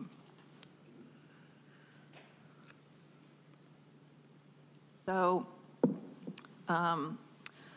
those projects will result in a net decrease in parking on the 400 block, and it will result in 125 total spaces for our existing 150 employees. The Holt Space Study identifies 30 to 60 additional employees could be housed in a Center of Government building. So that's up to 210 employees in a downtown campus, with 125 parking spaces available if the county chooses to retain the lot on the 400 block for parking. If we make the assumption that 75% of employees drive to work, approximately 158 spaces would be needed. If the county chooses to sell the entire parcel on the 400 block, we would have 63 parking spaces for approximately 158 employees. At the same time, staff has done some investigation on the use of city parking garages, and there seem to be available spaces on any given day in the Seneca, Green, or Cayuga Street garages, but there is an inability to reserve spaces. It would be an expense to employees of somewhere between $80 and $105 per month. And within the next 5 to 10 years, it's expected that the Seneca Street garage will need to be rebuilt. So those are some other considerations to be aware of. So I'm getting to my last couple of slides here, distilling all this information into the considerations. For the Red House, 408 North Tioga Street, the options currently being considered that I'm aware of are to selling the property, and in selling the property, considering such options, elements including the zoning, deed restrictions, and the possibility of a ground lease. Reusing North Tioga Street, 408 North Tioga Street for county offices, or selling 408 and the entire remaining parcel, 412 and 414, the remainder of the parcel. So those are the three options available there. For the Baker Dental Building and the land, the options there are, we know that we're deconstructing the dental building and we can retain the land, or we can deconstruct and sell the land. And then on the 300 block, the options are deconstructing both properties, 300 and 308, to build a new center of government building, or reuse those properties for county offices. And then that leads us to decision points on a center of government. In terms of space needs and gaps, do our current building assets meet our operational needs, and are there other gaps that we have not yet identified? Secondly, is there consensus on the whys and why nows for a center of government? And if so, on its location? And then thirdly, if so, which departments will be included and at what cost? We would need to be making decisions on the square footage needs in a new center of government and cost considerations and constraints. And then timeline and staging, determining a timeline and completion date and the plans with ITS infrastructure, moving and staging. And I believe that is my last slide. So I'm happy to take questions. That was a great presentation, Lisa. Thank you. Very nice. Will you send us the slides? Absolutely. Thank you. Okay, questions and comments? It's a miracle. Ready to vote? Mike Sigler. Let's get on it. You had said that we were looking at options for the Red House, and the only option being looked at was offices. Are there any other options being looked at for that building? Meaning if we were to retain it? Retain it and reuse it. Not that I've heard, or not that I'm yet aware of. Okay, thanks. Greg Mezzi. One of the things that I'm trying to wrestle with in my mind, and I think maybe, Mike, I don't want to, but maybe to some of your point, is there anybody that could do a little digging to help look at successful public-private partnership with county-owned facility or land for what possibly could be something to maybe solve some of the things that are in, childcare or other types of facilities? It would just be sort of interesting to know what the boundaries are for those type of considerations, because I know some of us have talked before, what are opportunities potentially for that Red House where the county retains it, but maybe it's not office space. What really are we allowed to do? I know we have a relatively conservative risk appetite amongst the legislature, but what has been maybe successful in other counties, and maybe our friends at NISAC know some examples to point to, but just curious what could be done that's, you know, outside of either we own it or we don't, or we use it for office or we don't. Not to muddy the water, but really I do think that there's opportunity potentially to retain some of ownership for that parcel and do something, but I don't really know what or what we're allowed to do. But happy to color in the lines once I'm given the lines. Deb Dawson. Yeah, you know, those are interesting ideas, but just remember that as long as the county retains an interest in that property, we're then subject to the additional expense of meeting the various restrictions and zoning requirements and construction stuff, which pretty much doubles the cost, I think, of rehabbing that building. Lee Shurtleff. I appreciate Greg's suggestions, and Tompkins County has always been recognized for its innovation, and maybe we become a new model if we look at public-private partnerships, because that's not something traditional. And I still wonder about the possibility of something public-private on the 300 block corner development. And I haven't formed any conclusions myself, but I do want to thank you, Lisa, for the presentation, because, you know, I've raised a few questions along the way and concerns, and you've incorporated them into it, and I'm glad that's part of the discussion. Thank you. Any other questions or comments? Randy Brown, Amanda Champion, and Veronica Pillar. Yes, thanks, Lisa. There was a few things there I wasn't aware of, so thank you.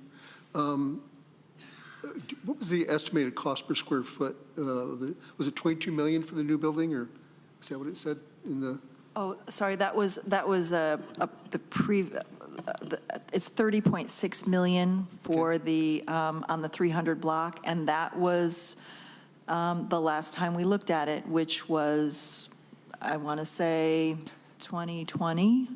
$600. Is that $600 a square foot? Is that what that is? $600 a square foot.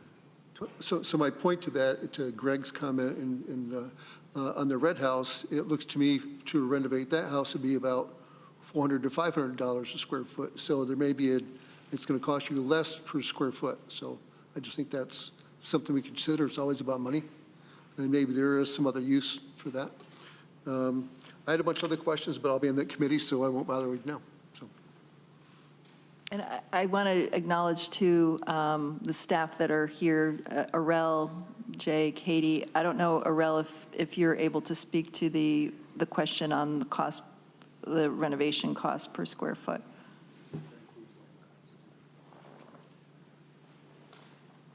Can you hear me okay? Yes. For the Red House or for the proposed center of government? I think both. Okay, so the Red House, I think the range we had 1.9 million to 2.25 million dollars. So if you do the cost per square foot, that's 600. So for the Red House, that's about 585 on the high side per square foot.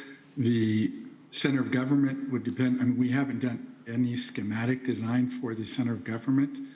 So I think the number was 30.6 million divided by, I think, 61,000 was on the high side. So that's about $500 per square foot. I think I indicated at Facilities Infrastructure Committee meeting a couple of weeks ago that the cost to renovate or restore the Red House is higher because we would do a full restoration, which would include restoring all the architectural elements on the exterior of the Red House, as well as a few on the inside, including, gutting the building, bringing it up to the highest energy efficiency we could, replacing mechanical systems, roof, doing ADA improvements. So that was a higher cost per square foot because of doing restoration to the Red House.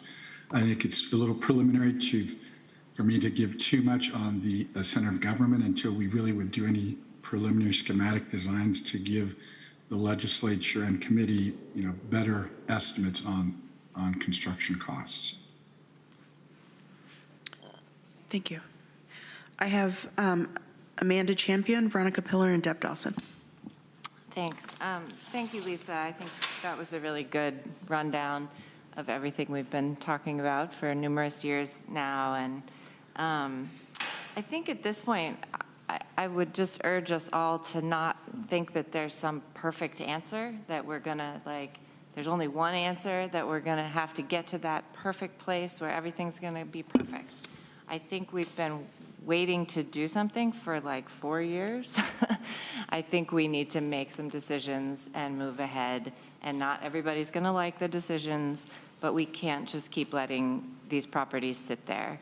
I think we just have to go forward. Thank you, Amanda. Veronica Pillar. Thank you, Madam Chair, and here, Amanda.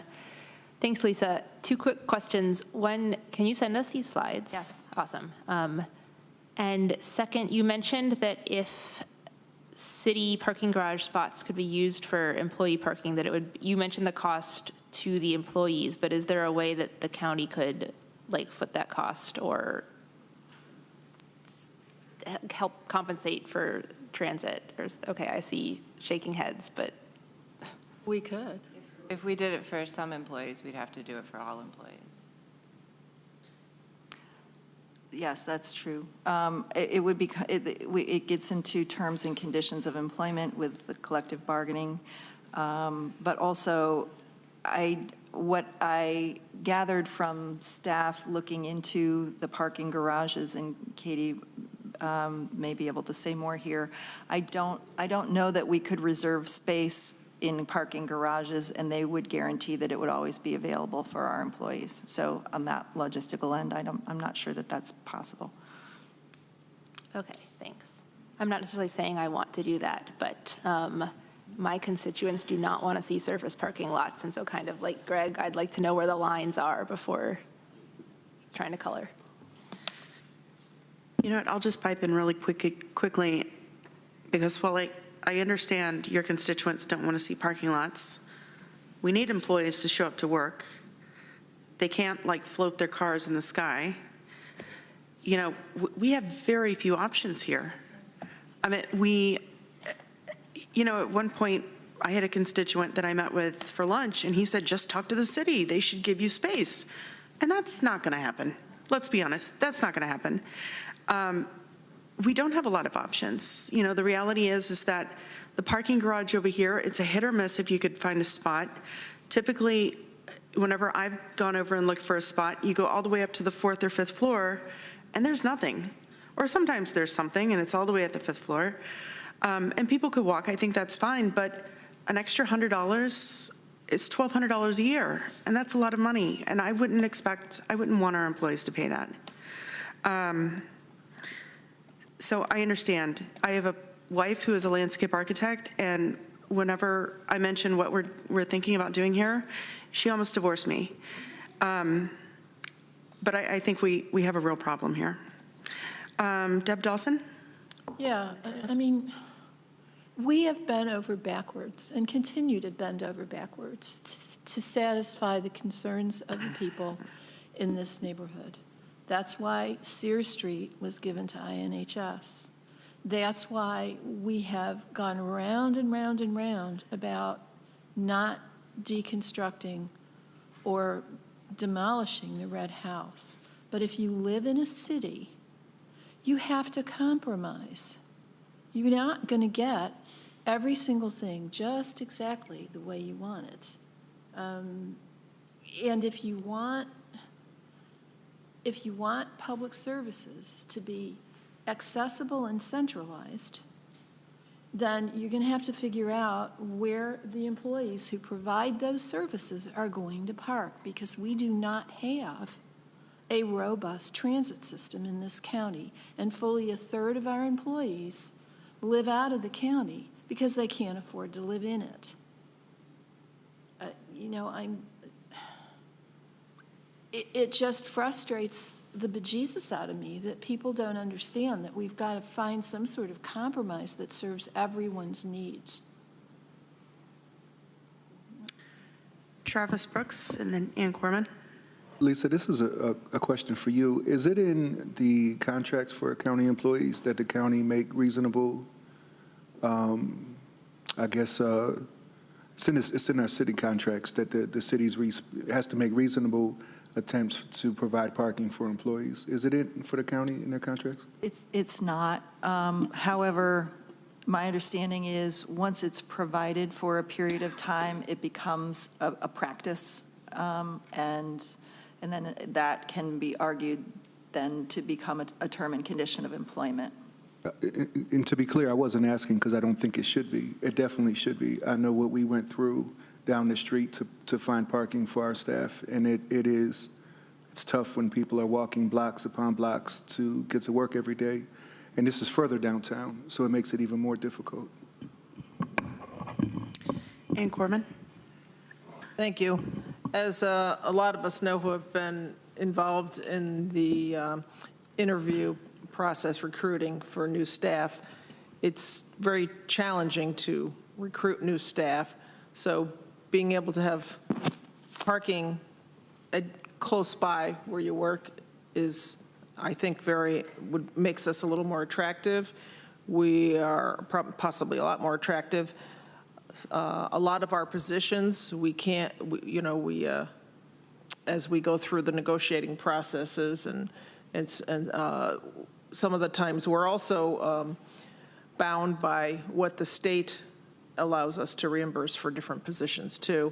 So this is one way. I mean, I'm not thrilled about taking a prime spot and having parking down there, but as building having people work downtown, I think it's something that makes it easier to do that, and I think it is a benefit to our employees. This also allows us, if we have parking versus even if we could reserve parking spaces in a parking garage and guarantee that they're not going to be renovating it for a while, we wouldn't be able to have electric vehicle charging, and that's something that we've been talking about, that because not only would that make it a lot easier for people to charge their cars during the day, but that also incentivizes our employees to have more electric or electric assist vehicles. We've been, and to recap a little bit, we've been planning to build a center of government for several years. As Anna said, maybe about 4 years now. So we haven't been doing full maintenance on a lot of our buildings that are slated, or at least we were planning to deconstruct. And the pictures, I like how you showed the picture of like somebody in the hallway. There's people in hallways, there's people crammed, and if you go around to the various departments, our employees are really great. I don't hear a lot of complaining, but when I ask them about it, it's hard. They've lost their conference room. There's people in previous storage areas, and on top of each other. I mean, just go over to various departments and just stand in there and see how people are right on top of each other. They're doing that because they're waiting. They're willing to do this because they have the faith, and because we made a commitment that we were going to do something. So they're waiting for that. And some people that I've talked to, not all staff, but some staff are getting demoralized because we said we're going to do this. They're waiting. They're in cramped little spaces, and they're waiting for us to do something. So let's do it and have parking. I would vote or be supportive of selling the red house. We wouldn't, most of the time you would not use it for a center of government. Go to take an older historic wooden structure to use as center of government or for something in the community. If we wanted to do something with the community, I do like that. Would we look at incorporating it in our center of government, like having a daycare, at least a small one in there? Would we have some extra office space to be able to lease out to the community? I don't know if we would look at that. Another thing that we haven't talked about in a while, what we talked about a couple of years ago, is public accessibility. If you talk to people, especially in rural districts, where to go to access different things in county government, they don't know where. I'm telling them, well, it's on this street, that street, if you go around here, across from here. But more of our departments that are together, it's easier for the community, it's easier for the public, and it also makes a lot of sense for departments to work together and to share conference spaces to be able to work on different projects together, and for the morale of our employees if they were able to be more in one space. I know through COVID, that's what people kept saying is, oh, now we are communicating with different departments. I know people in different departments now and that was only a small sliver of employees who did that, and they were really grateful to do that. So to have more employees together, that's another benefit to that. Thank you. Thanks, Ann. Rich, John, and Greg Muzzy. I had a question and a comment. Question, the parking estimates you have, do they include Building C being there or not being there? I would have to go back and look, but I think that was not being there. That estimate was done by Holt. Let me see. I believe. I didn't see a diagram, so I couldn't tell. But oh, sorry. No, that was on the 400 block. I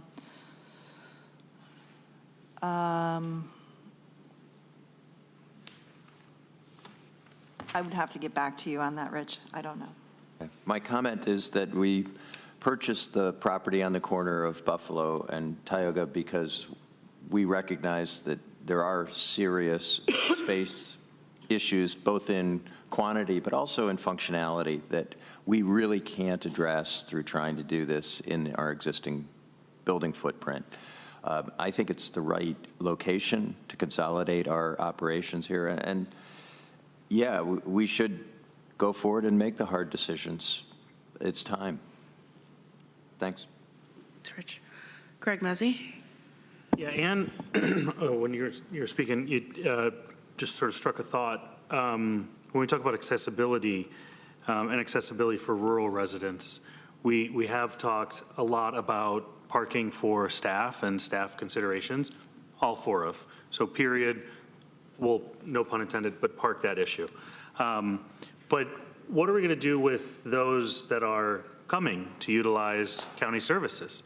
If we're creating a space where there's challenging access and challenging parking, how are we creating a more accessible environment?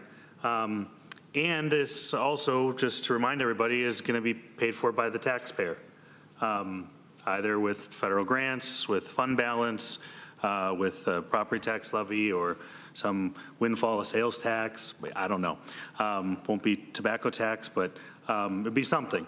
So I just think it's really important that if we don't have enough parking for staff, how are we going to welcome and create an accessible environment so that it's easy for our rural constituents, which there are however many other municipalities outside of the city of Ithaca that come to utilize our services. And I think that's just really important to keep in mind, that, you know, maybe if you live in the city, it might be easier to walk or take a bus. But if you live out in the far ends of Dryden or Newfield or Enfield or Lansing, Trumansburg, thank you. How do we, Caroline, Danby, the list goes on, the town of Ithaca. Town of Ithaca. Trying to be inclusive. And Groton, of course, how could I forget Groton to my right? I just think it's really, really important that we think about that. And, you know, we've had this staff parking, but no one has talked about, other than physical accessibility in terms of, you know, some, you know, elevator access and other forms of accessible environments. But gosh, how are we actually creating something more accessible to the public, which is why this building exists, for whom it serves? I think that's a question we really have to put top of mind first, and then we figure out where we park staff and how we park staff. But how are we best going to serve the public through this building, and how is it accessible? Dan Klein. Thank you, Madam Chair. Yeah, just briefly on that one. Yes, I That's always bothered me that we do not have a single visitor's parking spot in this entire complex. And we do just what you said. And pre-pandemic, we had a lot more meetings here, public meetings. The old jail conference room was heavily used by the public. It always bothered me. Still does. It's really unclear how to create more parking. So I don't have any solution. That wasn't what I was going to say. I've definitely come around gradually and reluctantly to this idea that we need the center of government here. We just don't seem to have other options. I can't see what the other options are. But something that's always bothered me about this plan too, and I have to admit I haven't looked extremely closely at this stuff, but it seemed to me, the impression I got was, even with building the biggest building that we could imagine on the corner here, it's not really big enough to do everything we still want to do. It's not roomy, it doesn't leave room for expansion. The idea of putting a child care center in there, it sounds great, but I think there's no room. And if I'm wrong, I would love to be proved wrong. So there's this gnawing thing inside of me of like, I'm going to guess like $40 million to do this thing. We're going to move a lot in there, but it's going to be full from day one. And 5 years down the line, 10 years down the line, we're going to be looking at a need for space again. I don't know if all that will come to play. I don't know what the solution is, but I just wanted to say it out loud that that's always concerned me about this, that ideally, I think we would overbuild slightly on a project like this for the little room. I don't think there's really that built into this idea. Thanks. Thank you, Dan. I have Deb Dawson and Veronica, and we have about 5 more minutes left in conversation. That's a good point and a valid concern, Dan, but I think that, first of all, we don't have a plan yet. We've had some plans that were put together in the past, but nothing that we actually agreed on. And I think they were really just kind of sketchy, not formal plans. It would be foolish indeed for us to make it just the right size for what we need now. We need to build in space for expansion. But then I wanted to address the question of visitor parking and public parking. I personally am more concerned that the people that have to be here every day have a place to park, because I know what, for example, Michelle Coco went through. She would come in, especially when she was working like part-time because she was recovering from her surgery and stuff. And every couple hours, she had to go out and do something with the meter or move her car. We can't have our employees doing that. And the fact is that the unpredictability of street parking and garage parking means that that's a better solution for people coming in to the city and needing a place to park, because they're not going to be needing those spaces every day from 9 to 5. And I know that that's not the best possible solution, but it's really the only option that we have for the time being, because I feel badly when I come down here and there's 7 spaces out there by this building and I'm the only one that's using one, because I'm sure that's frustrating for our employees. On the other hand, we need it for when we have to be here. I don't know how you solve the problem of like an intermittent parking need, but I do think that providing space for our employees who have to be here every day is more important. Veronica Piller. I know it's important for everyone to be able to get to work without hassle, and I appreciate it's important for the public to get here too, and especially including people from rural areas. Not all of whom own cars, though, I want to remind you. I think, it is true that our public transportation system is not good. I love TCAP, but it's struggling. But I don't think that we should, throw our hands up about that when thinking of getting people from place to place and accessibility. Public transportation and, building something better there is part and parcel of that conversation. It's probably not part and parcel of us any other government, but not in our control. A car is just so big compared to a person versus, say, a bus. So I think if parking were easy, then maybe it would say, bummer, let's all drive cars, but it's clearly not, from what everyone has been saying. And so I don't think we should I think thinking about what could be done with public transit should at least stay in the conversation when we think about accessibility.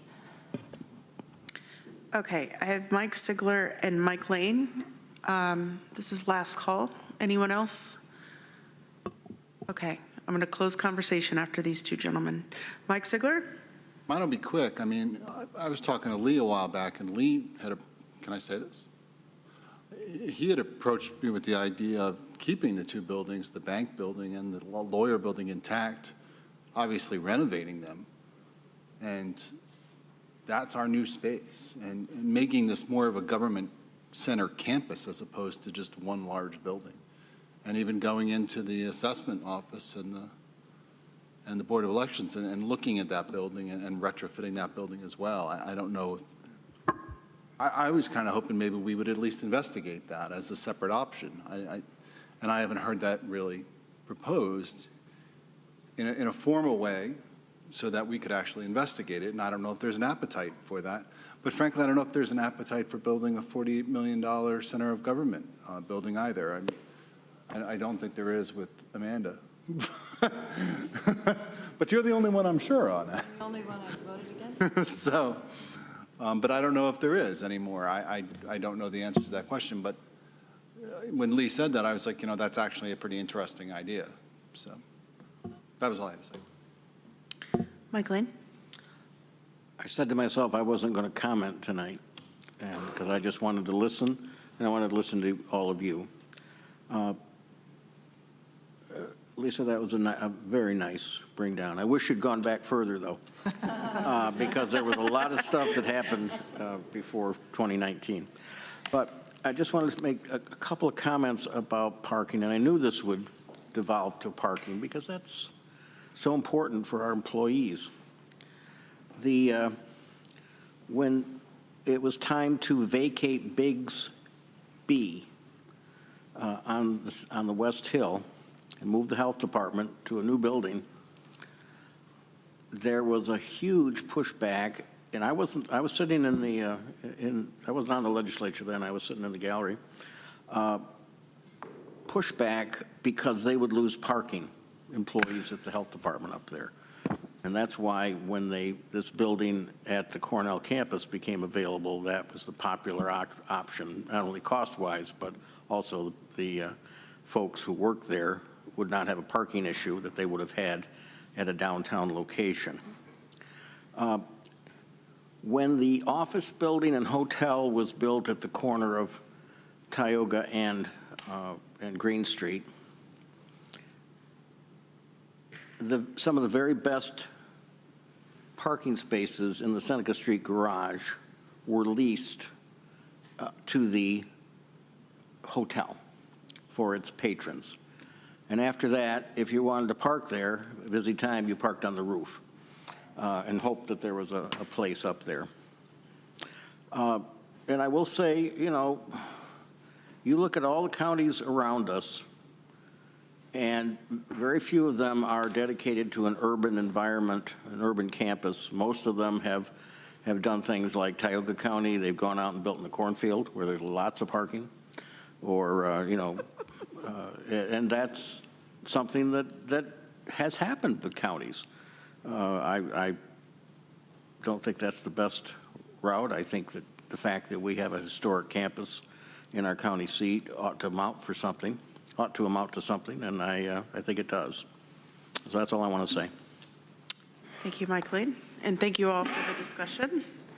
Thank you, Lisa. Great job. Why don't we go ahead and do consent agenda? It's super fast. There's only one resolution, one advisory board appointment, and then we will take a quick break. Consent agenda, or actually, oh, this gets tricky. I have to do resolutions to be added. Okay. Okay, I have to do resolutions to be added and withdrawn from the agenda before doing consent agenda. Dan Klein? Thank you. I would like to ask that we add a new resolution, Resolution F, which would be the reappointment of the Tompkins County Public Health Director to a 6-year term. And this will be to add it to our agenda. Can I have a seconder, please? Consent or regular agenda. Seconded by Veronica Pillar. Okay, and we will vote on that. All in favor, please raise your hand. That is unanimous. Thank you, Dan. Okay, next we'll move on to consent agenda, resolutions and appointments to be voted on as a group unless any member of the legislature requests that a resolution or appointment be instead included separately and individually as part of the business of standing or special committees. One advisory board appointment, Environmental Management Council, municipal seat, Christine Collins, Town of Ulysses representative. Term expires December 31st, 2023. And Resolution A, scheduling a public hearing for additions to Agricultural District 1, ID 11563. Can I have a mover, please? Moved by Veronica, seconded by Ann Corman. And all those in favor, please raise your hand. And that is unanimous. Thank you all. Let's plan on taking a 10-minute break, and we'll return at 7:55. Thank you.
That was funny when we looked at the flag and it was. I know. I laughed at myself. Like- confused, I'm like. Yes, right? Pledge without the flag. Yeah. Okay, everyone, if we could start our meeting so that we could get out earlier this evening than later, sooner than later. Okay, yeah. And we'll start with reports by County Administrator Lisa Holmes. I thought that was my report. Easy enough. Any questions for Lisa Holmes? Okay, moving on. County Attorney Bill Troy. Bill, do you have a report for us?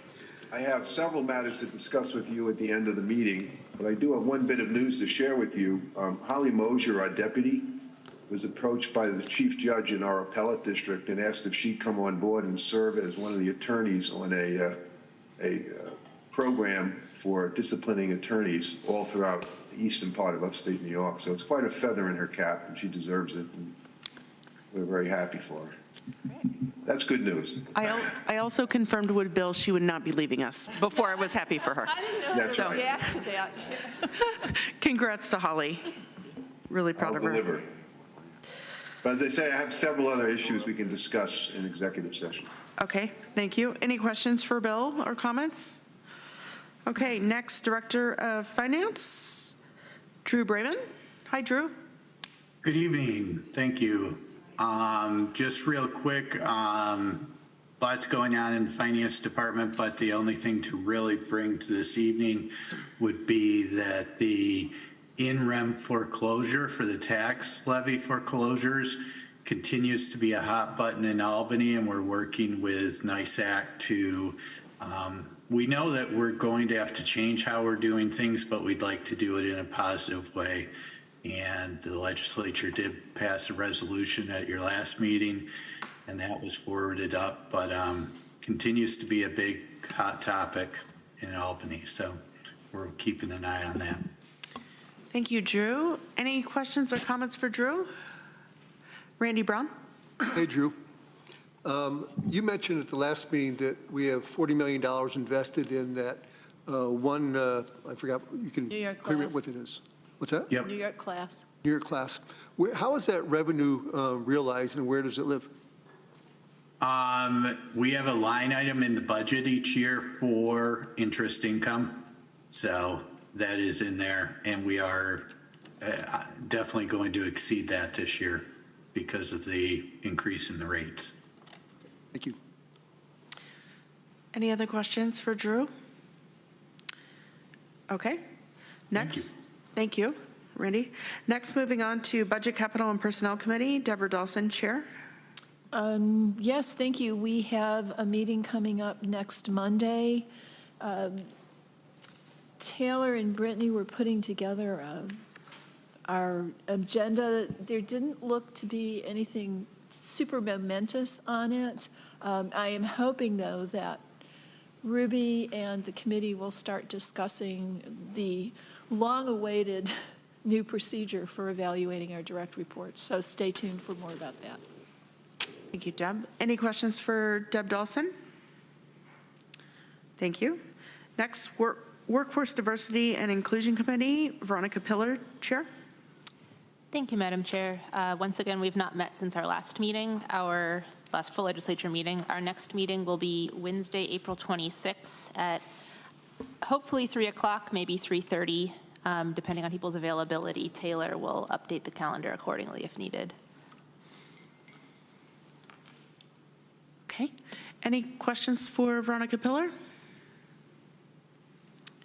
Great. Thank you. Next, Public Safety Committee, Rich John, Chair. The Public Safety Committee has not met since our last legislature meeting. We will be meeting on April 20th. And the only other items I have just to report on our jail, we're at 57 with 4 board outs. And I do have a member filed resolution that's public safety related. I'm happy to move that now or wait till the end. We can do it now. Okay. I would move Resolution B, resolution urging support for New York State Assembly Bill A01091, Senate Bill S01852, to create a, quote, CHIPS-style, end quote, state funding subsidy for municipalities who operate or contract with public and not-for-profit emergency medical service agencies. Moved by Rich John, seconded by Ann Corman.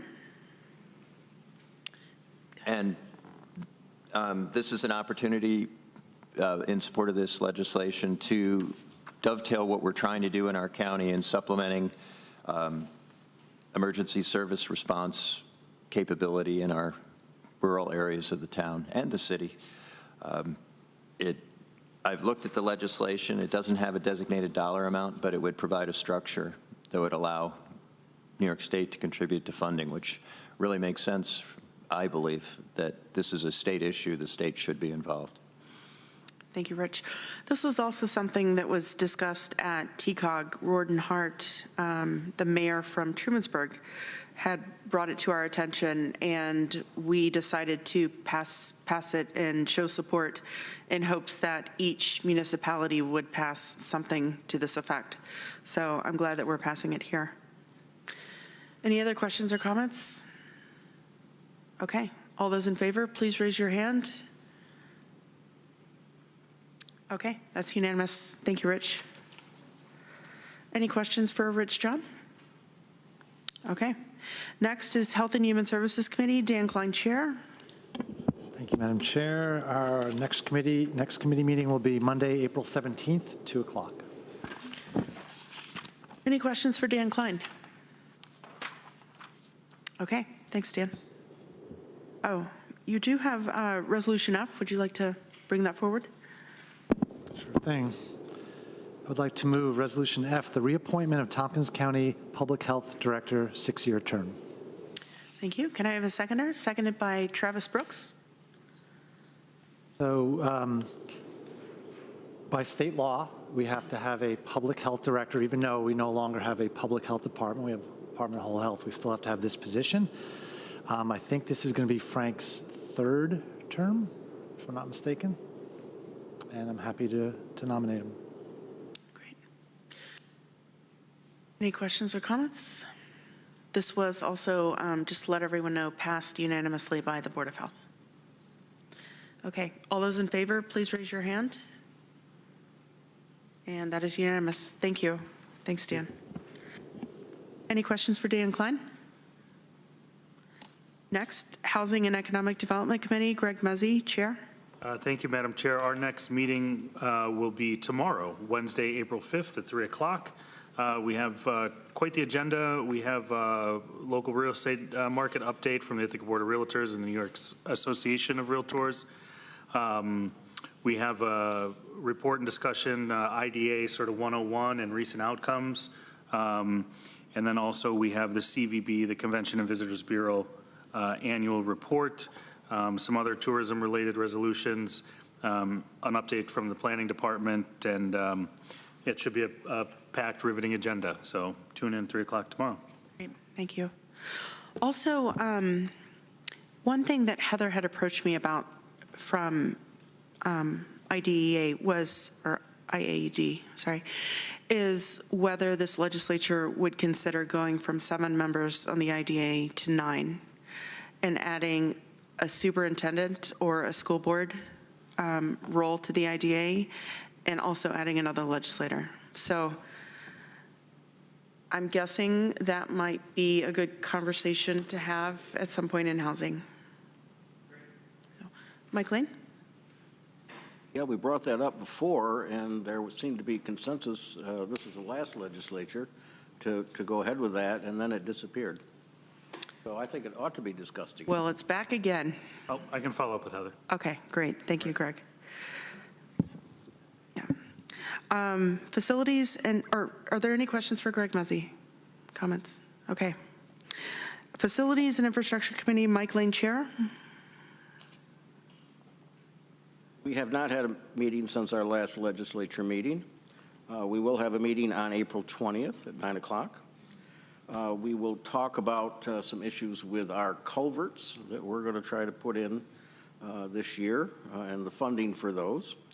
And we will talk about possibly begin a discussion about the weights and measures position and its role, or whether we continue it the way it has been or whether it gets incorporated with something else.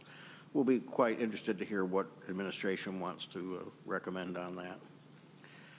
And if we have any time left at the end of the meeting, we may talk about whether to paint the Red House white or not. Any questions or comments for Mike Lane? Okay. Next, Government Operations Committee, Amanda Champion, Chair. Thank you very much. We will be meeting this coming Thursday, April 6th at 10 a.m. We have a fairly light agenda. I would let you all know that our colleague Mike Lane has brought forward the idea of weighted voting, and we've had a few very brief preliminary discussions. I think it was last month he provided us with some reading material and some articles of what a couple of other counties are doing. So the process that I'm trying to have us go through here is that the committee members have had a chance now for a month to read this, to do any of your own research, and I'd like to have more discussion, and then the committee will decide if we'd like to go forward and pursue this as something that this legislature would then potentially vote on.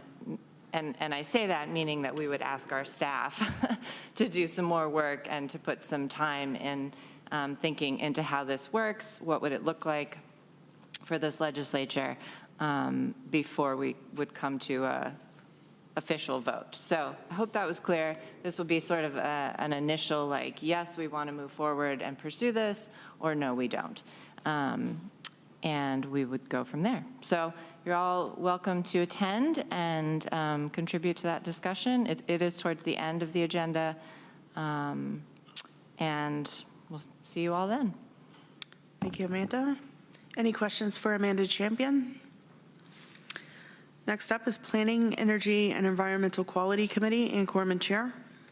Thank you, Madam Chair. We have not met since our last legislature meeting. We are meeting again April 17th at 10 a.m., and we don't have the agenda yet. Okay, thank you. Any questions for Ann Corman? Okay. Community Recovery Fund Advisory Committee, Dan Klein, Chair. Thank you. I have a lot to talk about. I will send the report to clerks tomorrow, so you don't have to copy every word.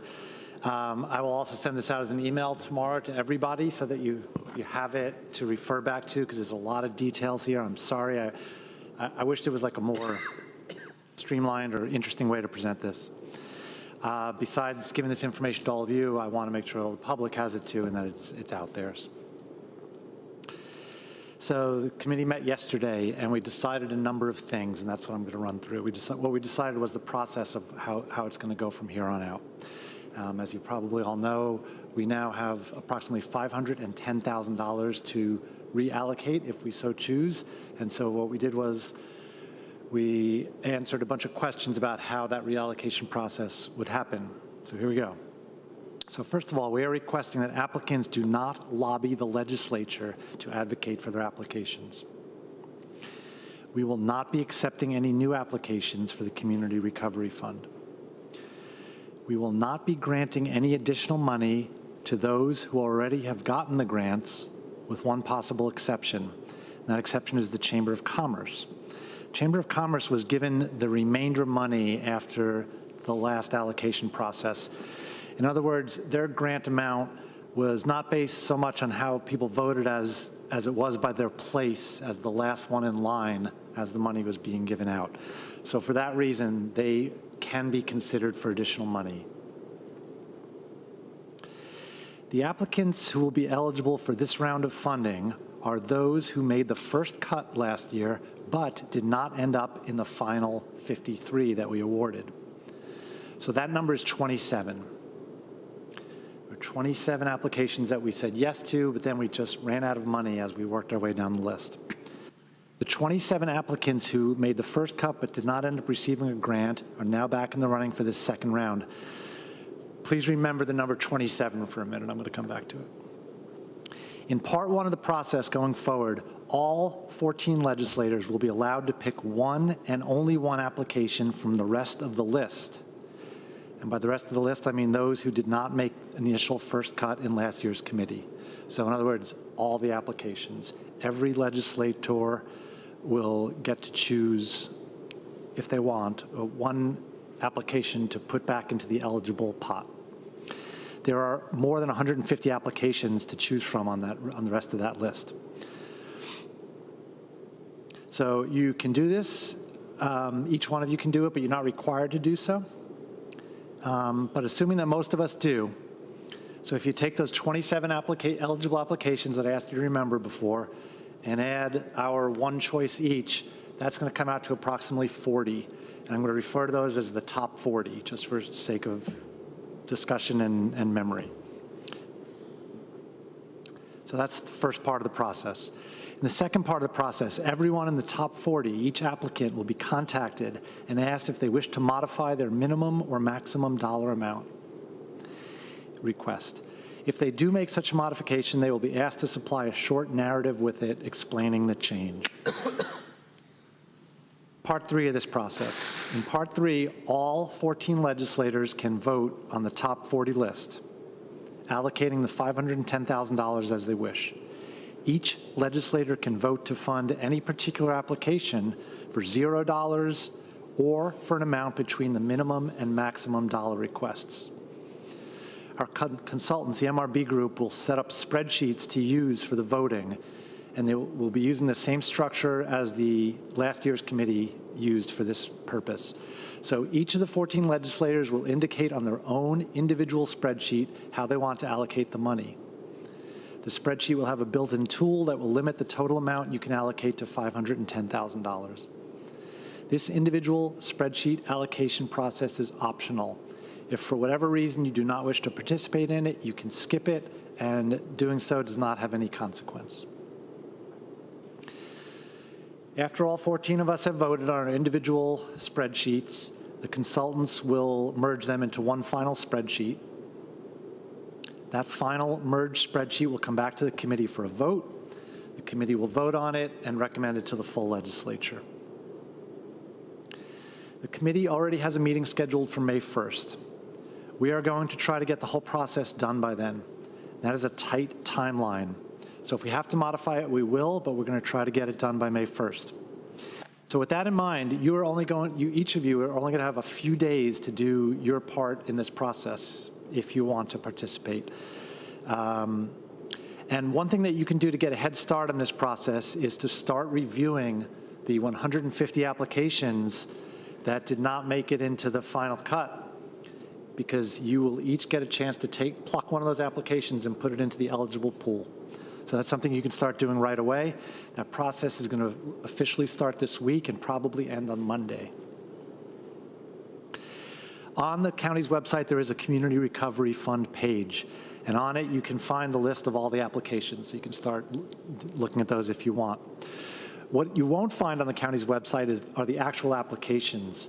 Those actual applications have tax ID numbers in them and other potentially confidential information. So you'll be receiving that, so you can look up everything about any application that you want, but that one's going to be labeled confidential. So you'll be receiving that at the right moment.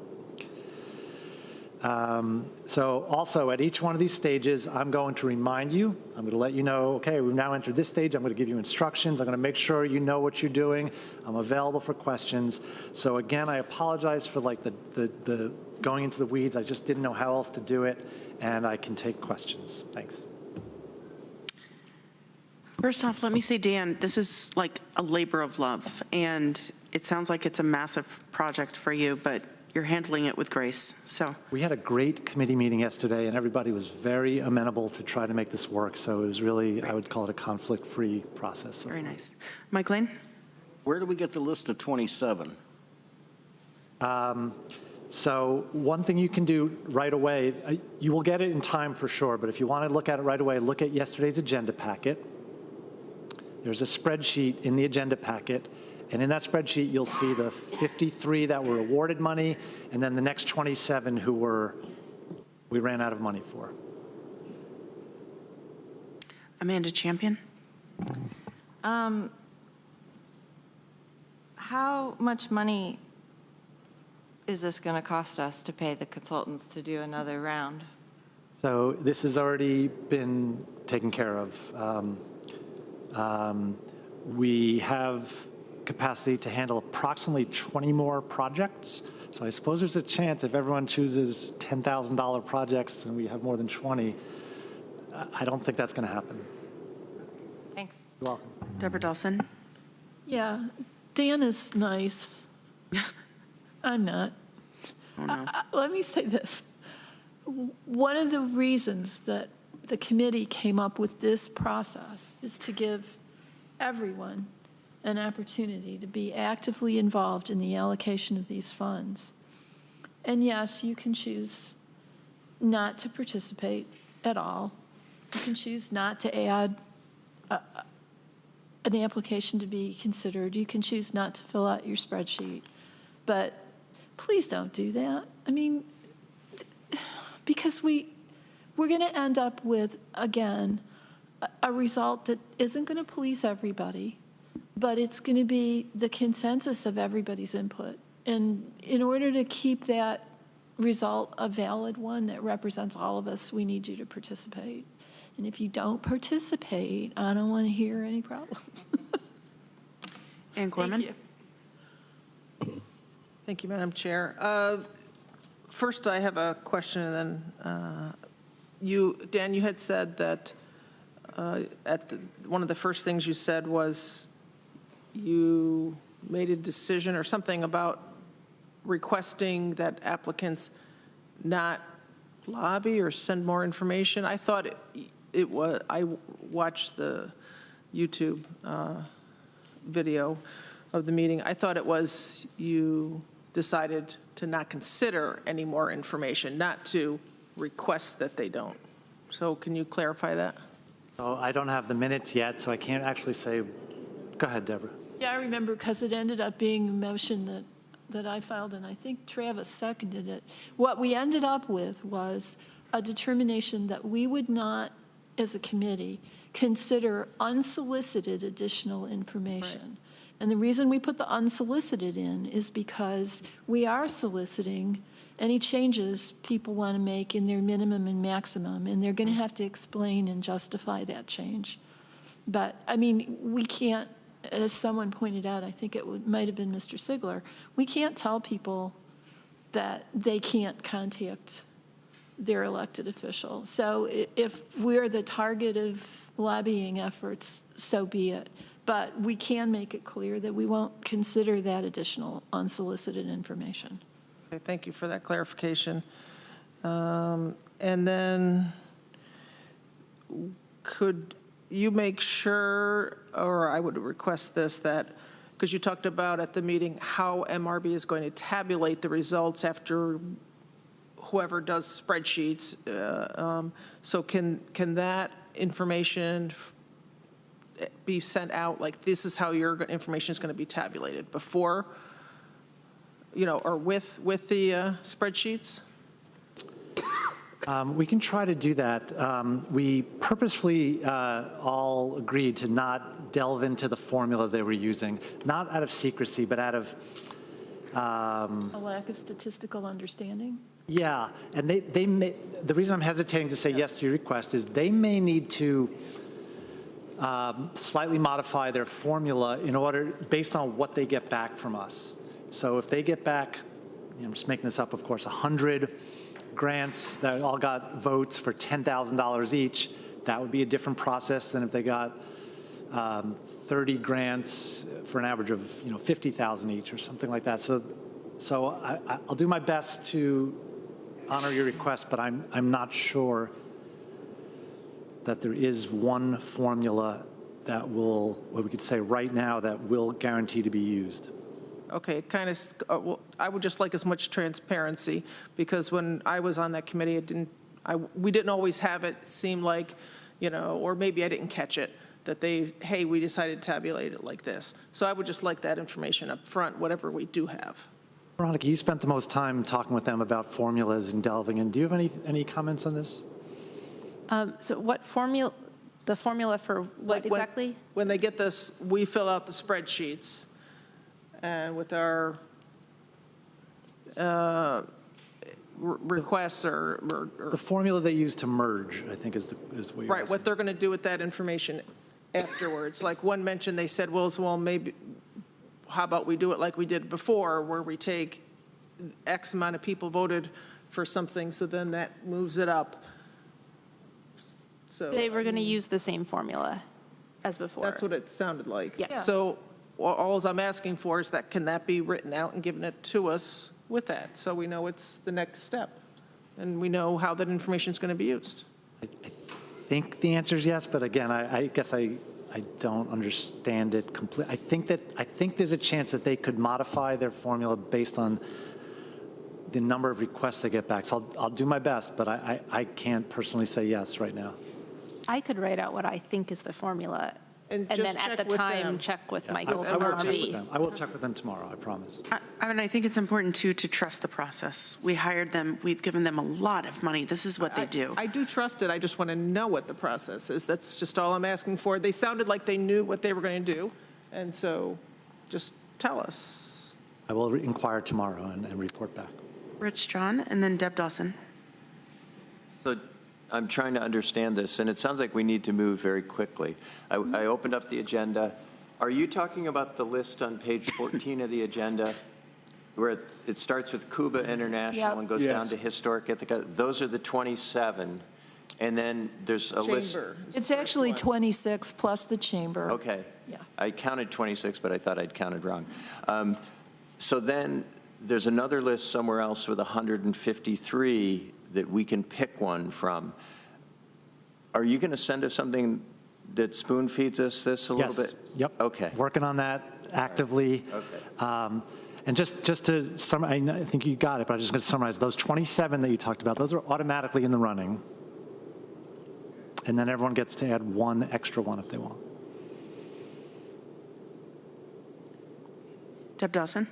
Yeah, I just want to get back to clarify something. I don't think it's so much that there's a formula. The way it worked the last time and the way it'll work this time is if you're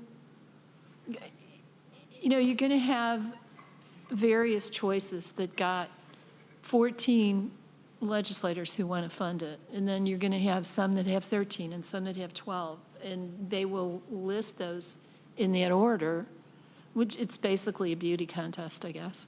And the thing that's going to be tricky, as I understand it, and our mathematician is probably much better able to explain this, is that with 14 people voting, you're going to have the possibility of a lot more different amounts that are going to be selected by the people who vote for any one application. And that's going to make it a little more difficult, I think, as I understood what they told us. It's going to make it more difficult for them to come up with a recommended amount that represents a consensus of our votes. That's what I remember. Yeah. Okay. Any other questions or comments? So the only other thing I would say is we all do get to participate this time. We all get an equal vote, more or less. But I just want to be clear, it doesn't mean that something that you vote for will end up on the final list, because you can be outvoted by other groups of people, but at least you have your 1/14th vote. So is this a modified member item? I had pitched a straight member item, but it didn't go over very well. Okay. Thank you, Dan. Thank you. Thank you, committee members, as well. Next, we have an individual member filed resolution. And Mike Sigler, would you like to bring that forward? That'd be great. Thank you. So I've brought this up before. It's a resolution in support of cancer treatment coverage. So I don't think I need to read the whole thing, but my theory behind this is, for decades, people have called for Medicare for all. And I've always thought that it's just too big of something for people to kind of grasp. When they get to the actual sum and how much it's going to cost, people balk at it. So, I mean, you've seen this. California passed it, and yet they could never implement it. Vermont passed it, but they could never implement it because they start digging into the numbers and they go, how are we going to come up with, you know, X amount of billions of dollars? So I always picked out, you know, the biggest. You know, some people argue, well, heart disease is bigger. Well, I suppose, but a lot of things cause heart disease. Cancer was very specific. And it's something that I think you can garner bipartisan support for, which is good, since you're going to need that to kind of pass anything. It's also something we have a number for. And if you look in the resolution, these are new numbers that I pulled. So National Cancer Institute calculated the average cost of medical care and drugs tops $42,000 in a year following a cancer diagnosis. So if you base that on the number of cases, there was 123,810 cases. Like I said, very specific. We keep very good records on this. That was in 2023 in New York State. So if you just do the math, you're looking at $4.5, you know, or $5.2 billion. I mean, it's a lot of money, but it's a doable number. So, like I said earlier, I always thought that maybe Medicare for all, which is really Medicaid for all. You know what, Mike, hold one second. Can I get a second for your resolution? Thank you, Randy. Seconded by Randy Brown. I mean, it's really Medicaid for all. I know that Medicare, people like it more, so we're going to call it that. But if you're asking for universal health coverage, I mean, it's really Medicaid, not Medicare. And I always thought it was just too big of a number for people to kind of wrap their head around. And I think that's still true to an extent, but I mean, I'm just looking at the budget this year, right? So in 2018, this New York State budget was $168.2 billion, which was pretty large. So this year, or last year, let's say, it was $220.5 billion. Okay. Now, you know, the governor's asking for one, the assembly's asking for one, the Senate is up to $236 billion. So just in 5 years, we added $68 billion to the state budget. That's just a lot of money. So what it really comes down to is not that maybe Medicare for all is too expensive for people. It's really a matter of choice. It's a matter of what are you prioritizing. And it's clear that that is not being amped up as a priority, otherwise it would be done. I mean, $68 billion is a lot of money compared to where we were just a few years ago, $168 billion. I mean, we're talking an order of magnitude higher than it just was. So it really is a matter of priorities.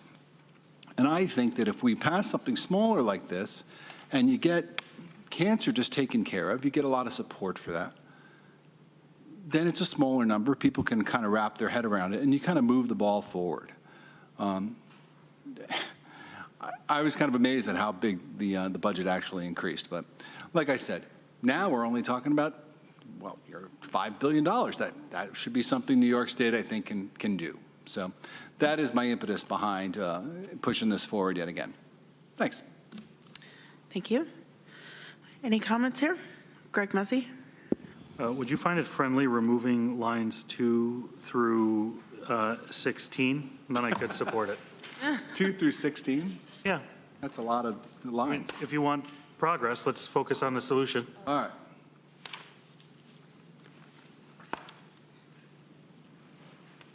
Doesn't substantively change the resolution, in my humble opinion. Approach.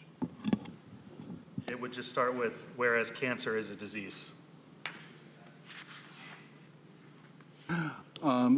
You know what? I already said everything that's in 2 through 16. It's on public record. I think people already know it, so sure.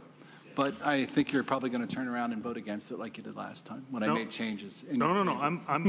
If that is friendly to you and the mover. Is that friendly, Randy and Mike? Sure. Okay. If I could explain my rationale for a moment, if I could still have the floor. Yeah.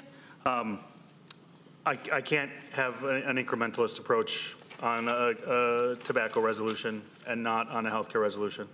I think that there is some progress to be made. We need to make a step. I don't necessarily prescribe to the same political philosophy or the reason for the approach, but I do think doing something is better than doing nothing. I don't necessarily agree with what you said entirely on the public record previously, but it doesn't mean I don't support the merits of supporting cancer treatment. Deborah Dawson. Yeah, this comes up year after year, and I understand and commend your concern about this. My problem is that frequently when we as a legislature consider a resolution in support of something in Albany, you object because you say that's not our business, it's not our law to pass. Here, there's not even a law that they're considering, and you want us to ask them, what, New York Health? Yeah. Well, but here's the problem with that, Mike. You know, New York Health has a whole structure built into it as to how they're going to pay for it, with payroll deductions and the like. And this doesn't have any suggested source of where the money for this is going to come from. It's kind of like the in-rem foreclosure thing that the governor put in her budget, which is like, this is the end result I want to get to. You're going to honor liens in order and give the money back to the homeowner. And it doesn't explain how you're going to do any of that. So as much as I understand that this is a concern that all of us should be worried about, I don't know what it is I'm supporting here except a big idea. So I'm just going to add something really short, and that's the fact that we still have veterans that have gone to war that don't have their health care paid for. We have police officers, firefighters that are getting harmed on the job that don't get their health coverage paid for, 911 workers that went to the site that are still doing recovery efforts that are having effects that are fighting like hell to get their health care paid for. I feel like that would be a much more compelling case for healthcare treatment if we're looking to pay for healthcare treatment than handpicking cancer. And I know I've shared my story last year about my daughter being diagnosed with cancer and it ended up not being cancer, and where would it fall in this resolution? So I won't support it this year. Anyone else for comment? Okay, let's do a roll call. All those in favor, please raise your hand. That's not a roll call. Oh, God, what am I talking about? It's my bedtime. Okay, all those in favor of the resolution, please raise your hand. 1, 2, 3, 4, 5. All those opposed, please raise your hand. 1, 2, 3, 4, 5, 6, 7, 8, and I'm 9. So Gaining ground. That fails. Thank you. No chain. Okay, we have one more individual filed, member filed resolution. Deborah Dawson.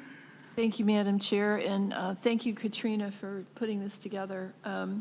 We have found out that despite everyone's hopes, the permanent county sales tax provision is again not going to make it into the final budget.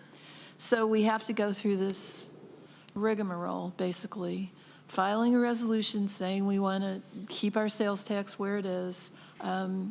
Katrina's already been in contact with our representatives in Albany, and I've been assured that Senator Webb has put a bill together. I guess it's a home rule deal that would allow us to keep our sales tax where it is, and I'm sure that Assemblymember Callis, based on her experience sitting in that chair, is probably going to be doing the same thing.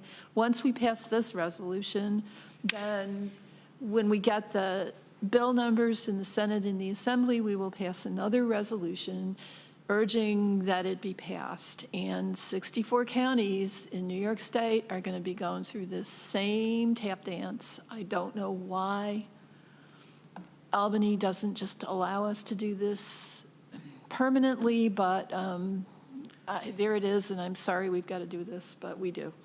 Okay, I need a second, please. Seconded by Mike Lane. Mike Lane? They don't allow us to do this because it gives them a chance to threaten us. And it happened a few years ago with, I think, Nassau and Suffolk and some of the counties down there where they were holding back this as a leverage against political things happening down there. So this is all about kissing the ring? Okay. Any other questions or comments? Mike Sigler? I always comment on this just because I generally don't vote for an increase in taxes, but this is literally the only way for us to get taxes out of college students, basically. I mean, And visitors. visitors. So that's why I vote for this, not because I want to stick it to the students, but I mean, otherwise it comes out of the property tax. They use services. They use services. This is how we actually can recapture some of that to pay for services that serve them. So that's why I vote for this. Thank you. Lee Shurtleff? Last month, I supported Legislator Sigler on the heating fuel resolution, and really the point to doing that was trying to provide relief to the homeowners and who continue to struggle as we move along. And I don't like voting for a resolution that continues to raise taxes, but it strikes to the affordability issue. And Deborah, you spoke of it earlier, a third of our workforce is living outside of the county because they can't afford to live within the county, in so many words. And the alternative here is without this extension, and without an inclination to lower spending, it's going to the property taxes and affecting affordability that much again. So I got to support this. Thank you, Lee. Greg Mezzi? Yeah, Lee hit a little bit on this. I mean, we have such a property tax intensive budget and financial model. This is a way for us to diversify our income, and that, this is something that it's not new. It's a continuation of current. It's just procedurally what we need to go through. So I don't see any issue with this. Thank you for putting it together. It's just a way to keep our property tax levy down. Anyone else for comment? Okay. All those in favor, please. May we have a roll call? Sure can. Susan Curry? Yes. Deborah Dawson? Yes. Rich John? Yes. Dan Klein? Yes. Ann Corman? Yes. Mike Lane? Yes. Greg Mezzi? Yes. Veronica Pillar? Yes. Lee Shurtleff? Yes. Mike Sigler? Yes. Travis Brooks? Yes. Randy Brown? Yes. Amanda Champion? Yes. Shauna Black? Yes. 14 ayes. Thank Motion you, passes. everybody. Thank you. And thanks again, Katrina. Next and last, we have the minutes of our previous meeting, March 21st, 2023. Can I have a mover, please? Moved by Rich John, seconded by Veronica Pillar. All those in favor, please raise your hand. We actually, sorry, I have a question on one. Oh, sorry. Sorry, I didn't see before. On packet page 22, minutes page 13, toward the bottom, it says it was moved by Mr. Lane, seconded by Mr. John to call the question on the main motion. And it says the vote was 5-4, 9 against. The question was called, but that seems wrong, right? I don't remember what happened. What page were you on? She's doing a dually, by the way. It's appropriate. Yeah. Packet page 22, minutes page 13. Okay. The third, the last paragraph that ends with the question was called. It looks like it was not called.